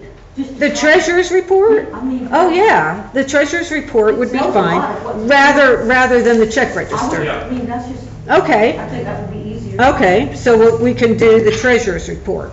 Well, that was my next thing, all handouts from the meetings. So if I don't get them 3 days in advance of the meeting, and to get it on scanned and put in, then at the meeting I have to have a copy of everything, and then I have to go back and scan. So it's going to be all the handouts from the meetings. So basically that's the agenda backup paperwork, if there's any paperwork. Right. All the contracts, the attorney, the engineer, the engagement letter, those kind of things, if you want them on there. So that's what I wanted to put That's pretty nice. as records, you And so know. like under each, Well, we'll make a folder. I'll have a folder with grants, and I'll have a folder with interlocal agreements, and I'll have a folder with the monthly treasurer's report, and, you know, there'll be like subfolders or and maybe folders. if each project had a folder too, so. Yeah, that each would- project that's coming up. Oh, God, yes. And so the cost of this, you said, is $75 a month? Yes, so wait, well, you haven't heard the rest of it yet. Okay. So hold on. Sorry. So what that is so now we, as the port, I have to buy a scanner and probably a I forgot what it's called. Terabytes. No, Terabytes. I need the big one, the terabytes. And those are come down so much in price. So that would be like a backup. That is yours. That's not a server. That's hard drive. That's hard drive. So that's for me to scan and put it in that hard drive. And that is like $63, $65. However, there's one for 140, you know, it depends, but I think the 2 is just enough. The scanner has to be, we would like it to be high resolution, because when you scan from one and then you put it to the hard drive and then you put it over to Dropbox and then have to get it on there, those run, so I was looking at them online. The black and whites are like $330 to $500 for the scanners. I mean, I can't use the little scanner. It depends on the paper. The high resolution that's color run around $650 to $800. So I'm just reporting. Don't shoot the messenger. So. It saved us a lot of money in records requests though. If you're on that. Okay, so, no, you haven't heard the rest of it yet. So now my work is going up from just putting it in a box, but now I'm doing scanning. So I don't have anything to do with the fee. So the fee will be total $3,500 a month for the accounting and the secretarial work to do all that work, because that's how much work it's going to cost. Now, if you want to look at it this way, the last person who did this was doing an hourly rate and charging every time she bent down to pick up a phone book money to the port. So every time she got in the car, so we kept it at a flat rate because it saved the port. We did it to save the port money because she was just abusing it. So now, this is, in the last few years, this has become, it's more and more, because now there's just a whole lot of stuff now going on that never went on before. So that is the fee. So you guys can decide what you want to do. And that is if you want to, you know, because here's the thing, we're going to be responsible for maintaining, for backing up, and for storing the hard drive. We got to take care of all that. We got to maintain it. We're going to back it up once a month. We're going to actually use our own server to back it up in case, you know, God forbid, we have a crash. We have a separate server. So we have to store, maintain, and take responsibility for all that. So you guys talk among yourselves. That's a lot of money every month. They have services that do digitization of records, and maybe we should just see if we could outsource it. Yeah, I completely agree with that. $42,000 a year is an extraordinary amount of money. I think we could certainly find a better deal than that. Okay, so then Even an internship from the college. Yeah, we can't have anybody coming to our office taking the records. But the port has a little office. But the port, a person, you have to be careful and have somebody there when the person is there doing that. Because then I am no longer responsible for that. We are no longer responsible for going to the port office. So if you guys want to do that, that's up to you. I can talk to him and see if he'll come down on the fee a little bit, but it's not my plate. I mean, unfortunately, it's not my decision. You know, I don't make this decision. It has cost, we have done a lot more work. I have done a lot more than we used to.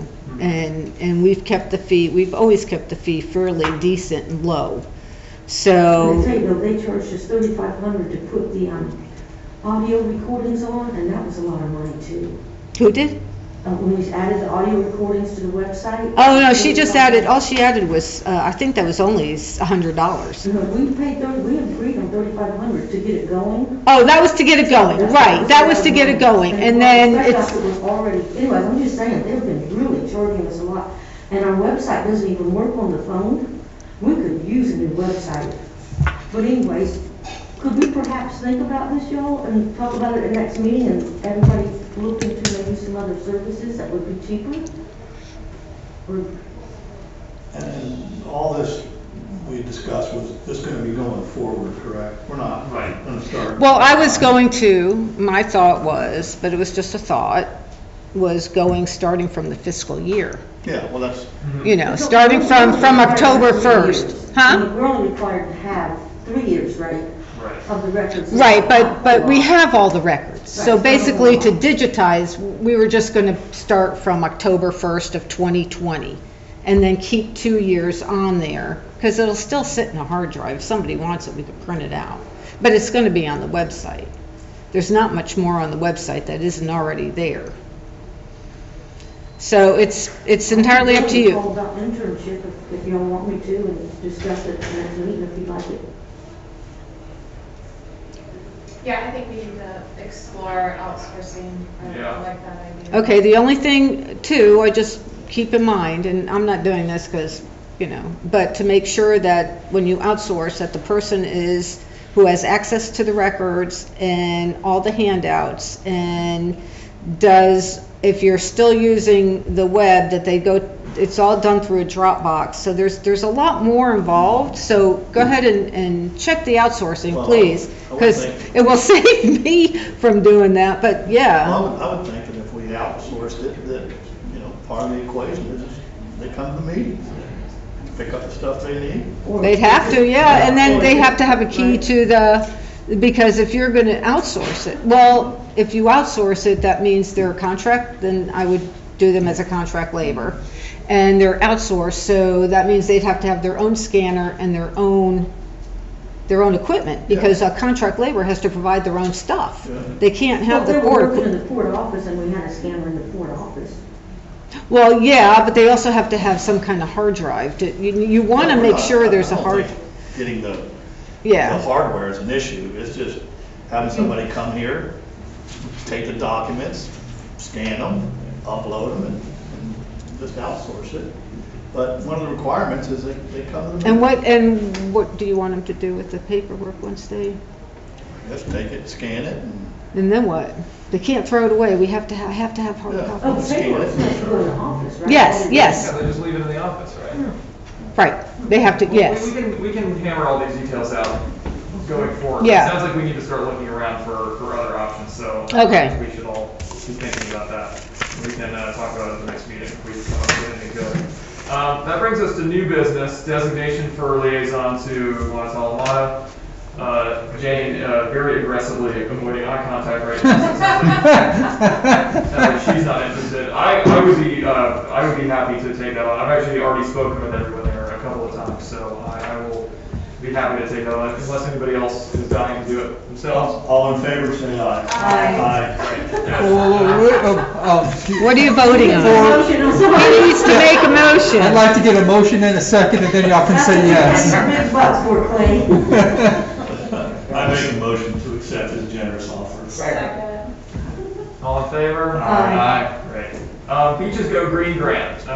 Any discussion on that grant request? Yeah, unfortunately, Dylan just had to leave to go pick up her kids, but she wanted to know how it's going to turn out, so she left me her number to text her. But I make a motion of approving the grant request. I did speak with her last week and then asked for there to be less of an emphasis on purchasing the reusable water bottles. I didn't think that was the best use of our funding. I wanted to see more of an allocation towards actual beach cleanups. And so I don't know why folks didn't receive it, but that was like the alternative that was proposed compared to the grant proposal that we heard from last month. So I just think it's a better use of our resources. Yeah, that addresses my concerns exactly about that. Good.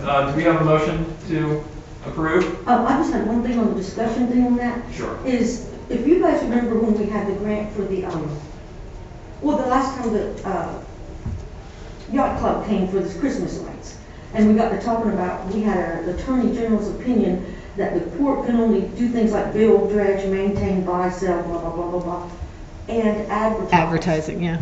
You see, a lot of these things they want to do are great things, but they're not building, dredging, maintaining, blah, blah, blah, blah, according to the port attorney. But I noticed that Fine does wonderful things like the litter getter, and they literally are advertising. They put on their boat the seal, and that's how they're able to do that, because they also have to build, dredge, maintain, but they can advertise. And to me, it looks like we could do more by giving them that kind of opportunity to advertise with our seal, t-shirts, what have you. Especially, do they have a website? Beaches Go Green? Oh yeah. See, they can put the seal right there, which gives us a way to support them and also follow the charter very carefully. Well, our mission also includes educating, and that's the bucket that I. Right, the educating and promoting the port, and that's what I would like. Do you have a copy of that opinion? Because they said we could not even sponsor a fishing tournament, which I think we could, as part of promoting the port. Right. They said, no, we have to do all these things listed in the charter, build, drag, blah, blah, blah. The charter is on the website, I believe, too. That's the only things we can do to promote the port or advertise. So it's just. Yeah, one, to Commissioner Flowers' question, I don't know what opinion you're talking about, and just so the record is clear, I was not the port attorney that said no to that. That was prior. I've not given an opinion on that. I've not looked at that Attorney General opinion. I'd be happy to look at authority if someone thinks it says otherwise, but personally, I see no issues with this. I think this is fine within y'all's wheelhouse. The only thing I would I would ask one thing for just from a parliamentary standpoint, since I haven't seen this new proposal, if the motion could incorporate the specific dollar amount being requested so that that was clear on the record, that would be wonderful. If it's different than what was requested before. I think it's the same, it's $5,000, right? Yeah, the dollar amount's the same, it's just the allocation for the water bottles was shifted to the cleanup. Okay, I didn't see the new proposal, so I didn't know if there were different numbers involved. If there were different numbers, I wanted to make sure that was clear before y'all started voting on it, but if you're voting on 5,000, that's fine, and I don't see a legal issue with it. I would think that cleaning up trash and garbage in the intercoastal and stuff would certainly fall within our purview. Oh, absolutely. So they do that under advertising. If anybody's interested in seeing that, I've brought it before, I could send it to you. I'd be happy to look at it, but again, y'all don't have an issue with this. Y'all are good. If you wish to spend the money this way, you're fine doing it. Okay, but that's not what the Attorney General said. I think I should send that to you. I'd be happy to look at it, as with anything, but... About, like, advertising the port? Well, again, the question before the Attorney General was another port waterway thing, said, can we go ahead and give the money to support this fishing tournament, to promote the port? It's a great way. But that's not the purpose here. The purpose is to clean up. No, I'm just using it as an example. And the answer back was, you can only do these things, and again, I'm not the charge, not for build, dredge, maintain, buy, sell, in order to promote the port, because we thought we could do anything that sounded like it promotes the port. I'm not against this, I'm just trying to say it might be a very interesting, Again, Commissioner Flowers, I'll look at that opinion, but I have no problem arguing this in any court you want, that giving money to kids for programs that clean the waterway is not maintaining the waterway. No, I'm happy to argue that any day. You're good. You are okay with this. Charter, and they do it, they just do it through the advertising portals, is all I'm trying to say. Okay, understood. Okay, so do we have a motion on the floor? So moved. Do I have a second? I'll second. All in favor? Aye. Opposed? None? Great. Motion passes. Next up is grant application for funding the boat ramp, Commissioner West.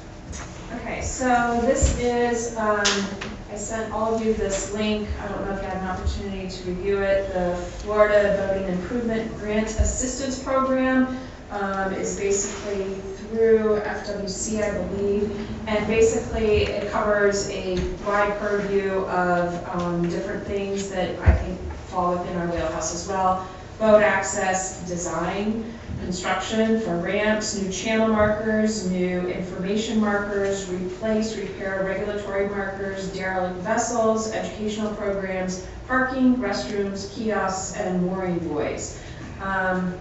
The funding comes from an annual fuel sales tax and also vessel registration fees here in the state of Florida.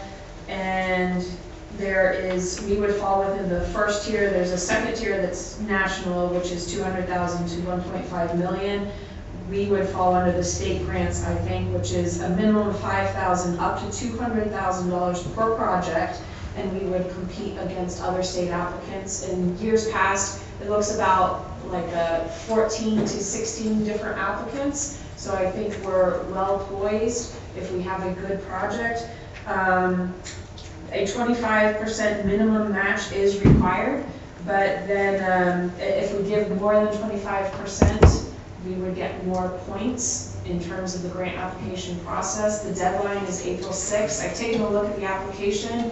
We just need to have a good project and we can get free money. I mean, it would be a shame for us not to take advantage of this, and I was specifically thinking of May Street, at least in terms of the design of the project. It seems like a natural fit to have a grant application go in for this. And I'm happy to take a stab at that grant application. You're covering GTM, I'll work on this. But you know, I wanted to float it by you guys first before embarking upon that. But we won't have a meeting before that deadline, so then, so. Right. So how, Mr. Meek, how can I circulate the grant application for input without violating sunshine? Could we not just vote on it now? Well, no, I think that the idea would be that none of us have seen the grant application, so we would need to potentially. But I'm floating the idea of the design of the construction for the May Street kayak. Would they not want to see the entire plan? No, that's what the money would be. They would just say, hey, we'll take a look at it and we'll give you money specifically to create a plan, I think is what she's applying for. This would be for design funding. No, nothing beyond design.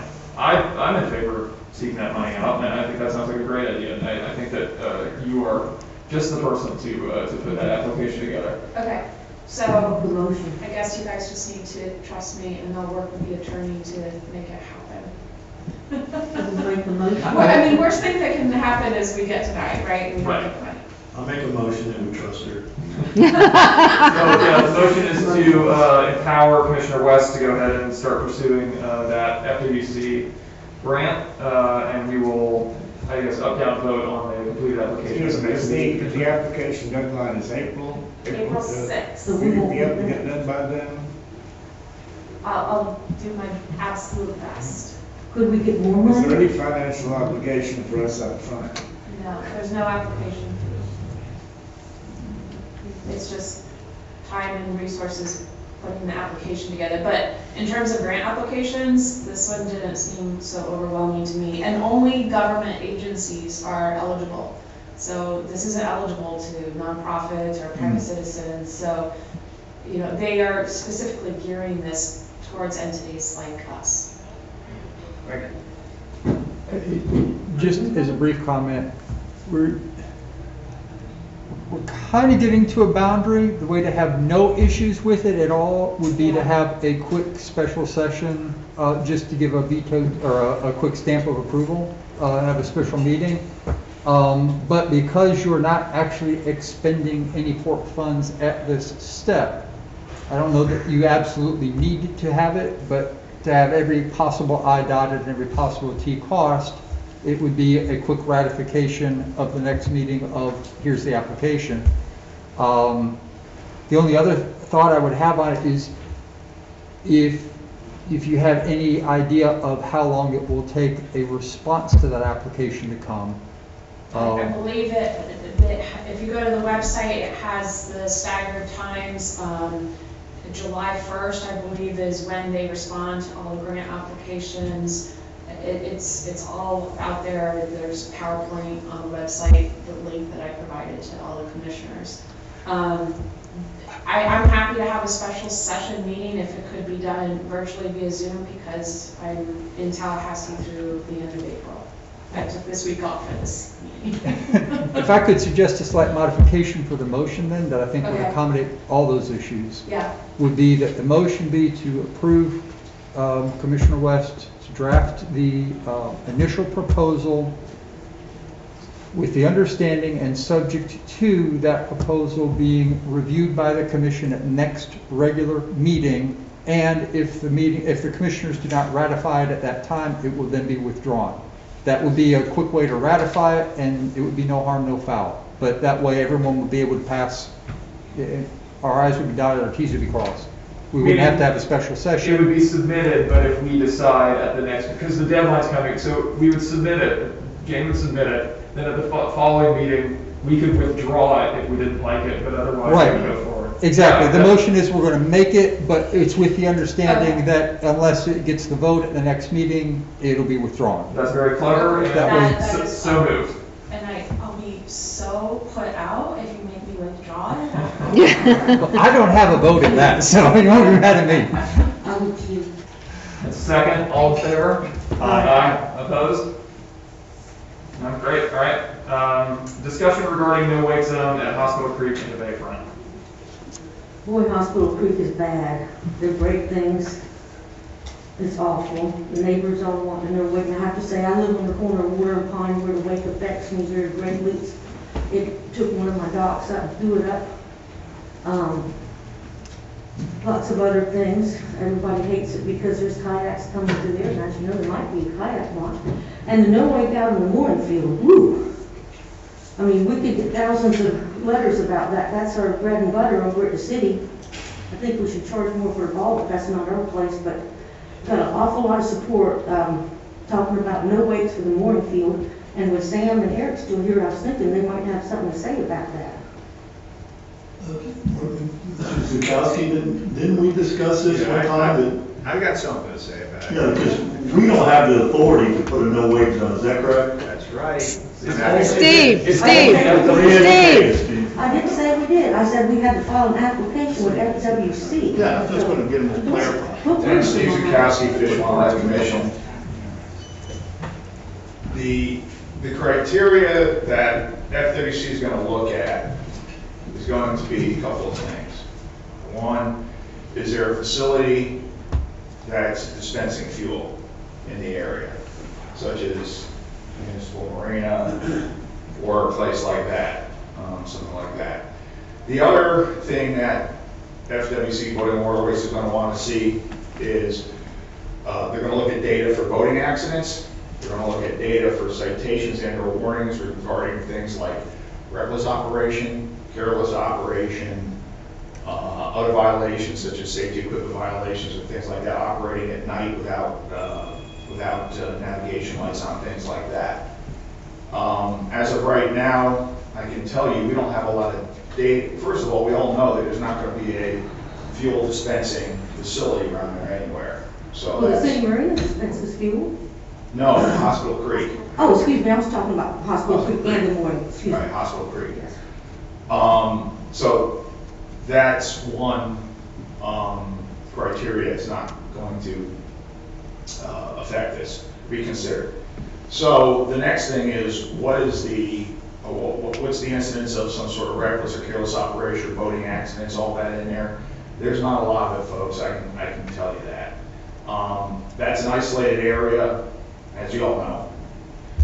And I can tell you, whenever we go back there, or Sergeant Underwood could tell you, because primarily that's, within the city limits still, and it's too bad Sergeant Underwood's not here from, not Sergeant Underwood, Sergeant Whitehead from the city, because maybe he could shed some light on the city patrols back there, City of Augustine. But we go back there on occasion because we have to cover, my crew, 2 counties and offshore.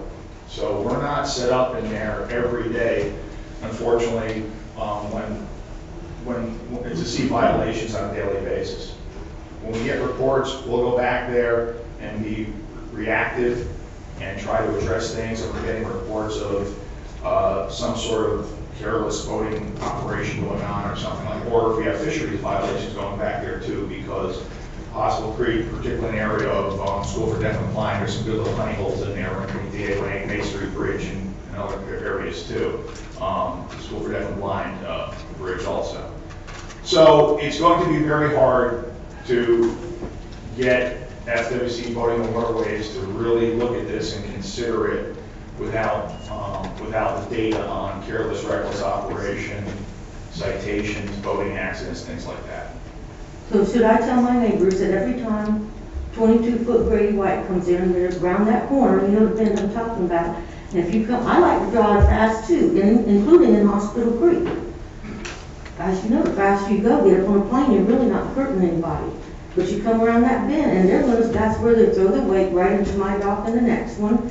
And the kayakers, I'm telling you, I hate to have to wait till there's a group of 5 or 6 kayakers, and I've seen it coming in at the speed of light in the Hospital Creek.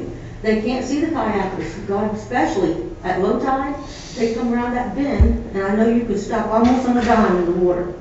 But are we going to wait till they run up over somebody to do it? Because many neighbors, but I do understand, so the proper procedure would be you need a government sponsor, is that right? You mean, And then, well, it would be most likely coming from the city of St. Augustine. I'm just saying you need a government We're going to sponsor. see limits.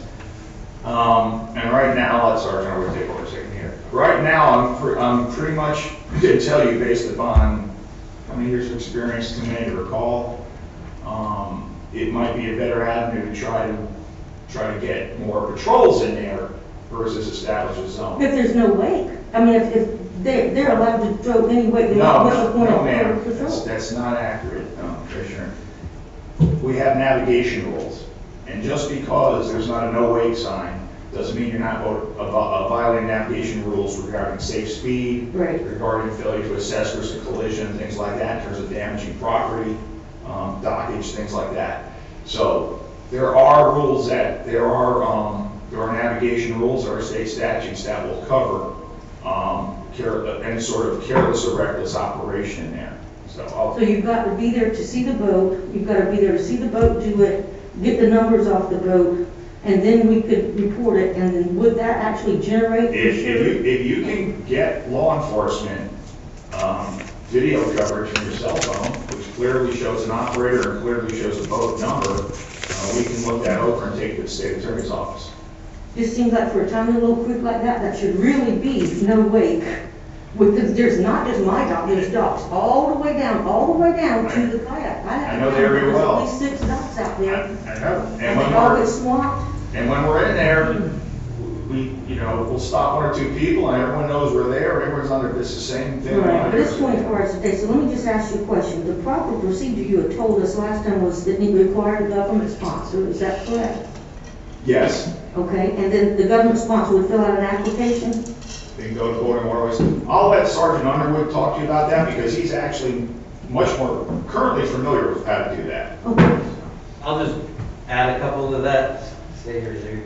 So the only reason that we're aware of it is because we were trying to expand the zone at Fort Matanzas. So we did what the FWC wanted. They wanted the government sponsor.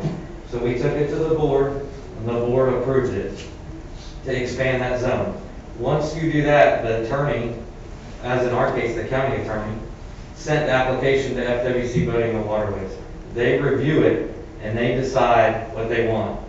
For the Matanzas one, it's still not approved. It's still ongoing because they want the county to pay for a vessel traffic study, which, and they're doing it for Palm Valley too. It was in excess of like $500,000. Am I not right?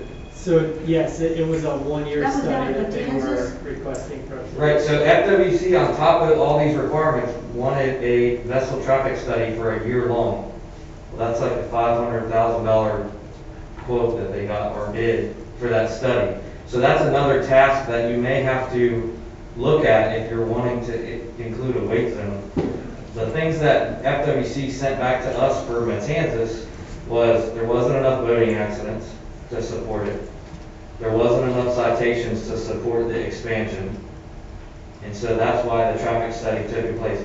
The residents in Palm Valley wanted the zone expanded up there, and that was the same thing came up. We need a traffic study. So So if we put up a video camera on all of our docks, we get the offenders.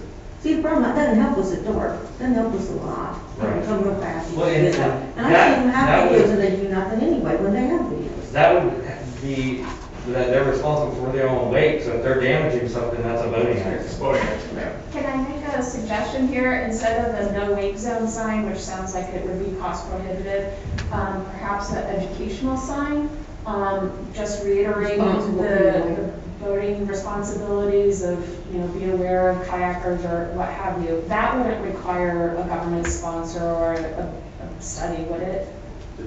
Just to put up an educational sign? Depends where you put it, all right? You can't put it in the waterway, because then it's gonna require our review on that. But, you're talking about putting it on the bank? I don't know, Sandy, slap one on your dock.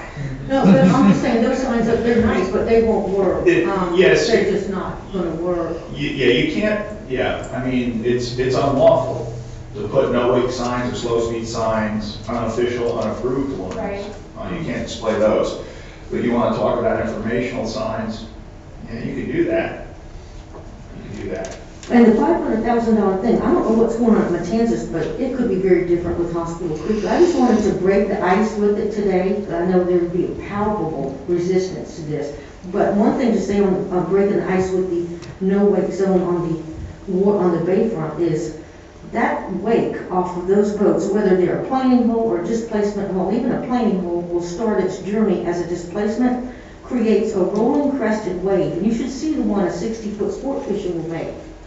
We don't have that inside the bayfront in hurricanes. It's destroying our seawalls on both sides of the bayfront. I'm glad you agree, more than anything that's going on. So what do y'all think about the bayfront? No wake zone. Whereabouts in the bayfront? Well, technically, I think again, I like to drive fast. I hate the idea of slowing down to get to the city, but anyways, I would think at very minimum would be the mooring field itself, because that's our bread and butter, and I just don't know another city that allows a wake to take place in a mooring field. So that would be a big deal, and that if you did that, it would also take care of the majority of the seawall. Except for when you first come in, is that Davis Point that sticks out? Yes. It wouldn't hit that, of course, and around that corner, but by the time you get to that first moored boat, I counted it one day from my boat. If you slow down right there, it is less than 2 minutes at idle to the bridge. So that's what we'd be asking people, less than 2 minutes to not be wait down there. I can tell you, as someone who was here as an officer back in the 90s, early 2000s, and now as a supervisor since 2008 here, I'm very sympathetic to a lot of what you're saying, Commissioner Flowers. I get it. And I don't mean to be the big state government representative here to say, oh no, we're not going to do this. But I can tell you this, in general, FWC Boating and Waterways philosophy is they don't want to infringe any more than necessary on the rights of boaters. Okay, so it's not easy to enact or get approved a slow speed or idle speed zone. And I mean, you can certainly make an argument for the mooring fields and things like that, but I mean, the history of that, I don't know. You're probably better talking to someone from San Marduke, a shop, or one of the city people like Mr. Piggott. I don't know if he's been back here for a while about the history of things like that. I mean, we were able to extend the zone, the zone south of the Bridge Alliance extended past the marina, but that originally wasn't that way. It wasn't. But there was a good argument because we're fueling boats and we don't want to rock. And then next thing you know, people are going through there anyway, and we try to flag them down as best we can. As a supervisor, give me 2 more officers, and I can maybe devote a little more time to staying closer to the city limits and staying around. But again, part of the operational dilemma with my crew is we may be down in Flagler and man zones down there, we may be offshore dealing with someone, and it's, and I am not, or my crew, we are not deaf and blind to what's going on, and we understand it, and we try to do what we can. Now, that no wake zone, though, that could be, this county sheriff could ticket that, the cop jury. Yeah, any state certified, meaning local municipality, county, or state Could can enforce. enforce it, yeah. And one reason I said the infrastructure there is we just rebuilt the historic city wall south of the marina, and in what was about a year, it's cracked in 2 places. You know, the substrate is just being eaten out. There's a lot to be said about that spot. But I just to get on the record, maybe start talking about it, that a no wake feel for the mooring. One other question. What does no wake literally mean? Can you be on a plane not making a wake? No wake is, I'll break it down real easy. You know the speed you use when you put your boat back onto a trailer or pull into your slip at the marina? That's no wake. Okay. That's basically So no there's wake. also an idle speed? No, that's basically idle speed. And what's Idle speed, no wake, and there's slow speed, minimum wake. Okay, Slow speed's boats settled in the water, creating a small wake. Boat's not up on an attitude like this, not plowing, not up on plane. It's settled in the water, creating a minimum wake. If you have a displacement hull boat that doesn't get up on a plane, it's throwing a big wake, one of these 3 or 4 footers you're talking about, then we look at the size of the wake in relation to what it can do. So is, what did you call that last one? Slow speed, no? Slow speed, no, minimum wake. Minimum wake, is difficult to get through? I don't know. I think it just falls into the general category of because you're going to be restricting an area for boating opportunity. I don't think one is necessarily looked at as a heavier lift to get through than another. I'm not exactly sure about on that, but you know, you know, what you're talking about is not unreasonable, and if my agency wants to. And sometimes Boarding Waterway does call me, and my officers and I will speak to them about what we're doing down here and how things are going, but it's not unreasonable, I think what you're asking. It's just, it's going to be a bit of a heavy lift, and it may, you know, you're going to have to get like a project manager on this to dot all your I's and cross all your T's with information you're going to need, in my opinion, to make a persuasive case to our people at Boarding Waterways. This can't be a, you know, a haphazard, you know, fly-by-night type of idea. Really I think the city would probably have to, you know. You need to pursue it. The city, I will tell you that I believe the city, seeing what's happened with the mooring fields and how that happened, I believe there's, Boarding Waterways has a good relationship with the city of St. Augustine, and they're more than willing to listen to the city. Would they listen to the port too, do you think? Absolutely. Okay, great. Thank you so much. Any other questions or comments, or, all right, thanks. That brings us back to another round of public comments. Anybody else have comments? Nope. Comments by commissioners. Anyone? I just had one comment, and then we're all ready to go, and that was regarding what was going on down south of 312. In Annapolis, it's the compost toilet she's talking about. I mean, Josh was talking about. If they've got a compost toilet, they're legal no matter what, even though they're dumping it over. In Annapolis, where there's more boats than there are houses, the Coast Guard, and I don't know how this is done, but a study was done that they know that composting toilets do not work they're made for the cabin, the hunting cabin. They do not work for daily liveaboards where there's one or more people on the boat. And Annapolis simply passed a resolution that they were not able to use those in that district any longer. You were either pumping your sewage out or you weren't. So I don't know, I was wondering if we would agree that Mr. Meek might be able to look into that, because that would help Mr. Underwood easily enforce I would what's say the going on. only thing you need to look at in the Florida State statute where it refers to type 3 sanitation device. Type 3? Type 3. So it's not just the Coast Guard, it's the state. Yeah, there's a couple state. different ways we can be preempted from that, not just the feds, but the state as well. Okay, the state has their thing too. So I was wondering if we could have, my question is this, how did Annapolis pull it off even though there's some federal things there? And two, could we look at maybe doing that? Would that help you, John? There's a voting safety bill that's working its way through the House and Senate right now in Tallahassee, and this could be a potential amendment, but I think it would have to be done at the state level and not locally, because state law is going to preempt local government. So there's already a state law and a federal law saying, so I don't know. No, that's not what I'm saying. It's a related bill on voting safety, but, you know, you could potentially amend it. Talk to the bill sponsor about it. That would be a big thing, if we could do something at the state level, especially we got in there this year, to just say these aren't working, but apparently they have the studies. If you get me the Annapolis ordinance, I can work on it. I'll get this stuff, great. All right. And just so your reference, if anybody wants to look at it, it's Florida State Statute 327.53. Decimal 53. 327.53. Very, very interesting read. You'll enjoy it. No other comments by commissioners? I have one. Okay, go ahead. I just want to make sure for next month's agenda, one of the items is the list of concerns regarding the kayak launch.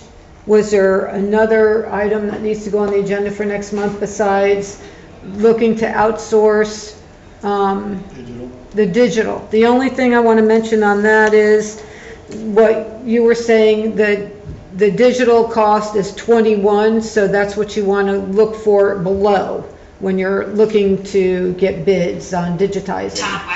Because that's the difference. That was 21. So you want to make sure it's below that. Otherwise there's no point, because then it's the same thing. If you got that written out, would you mind sharing that with all of us just so that we can have that in front of us? Well, I gotta rewrite it.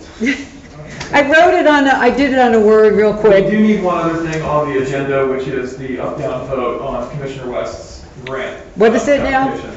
Approval or withdrawal of the grant application.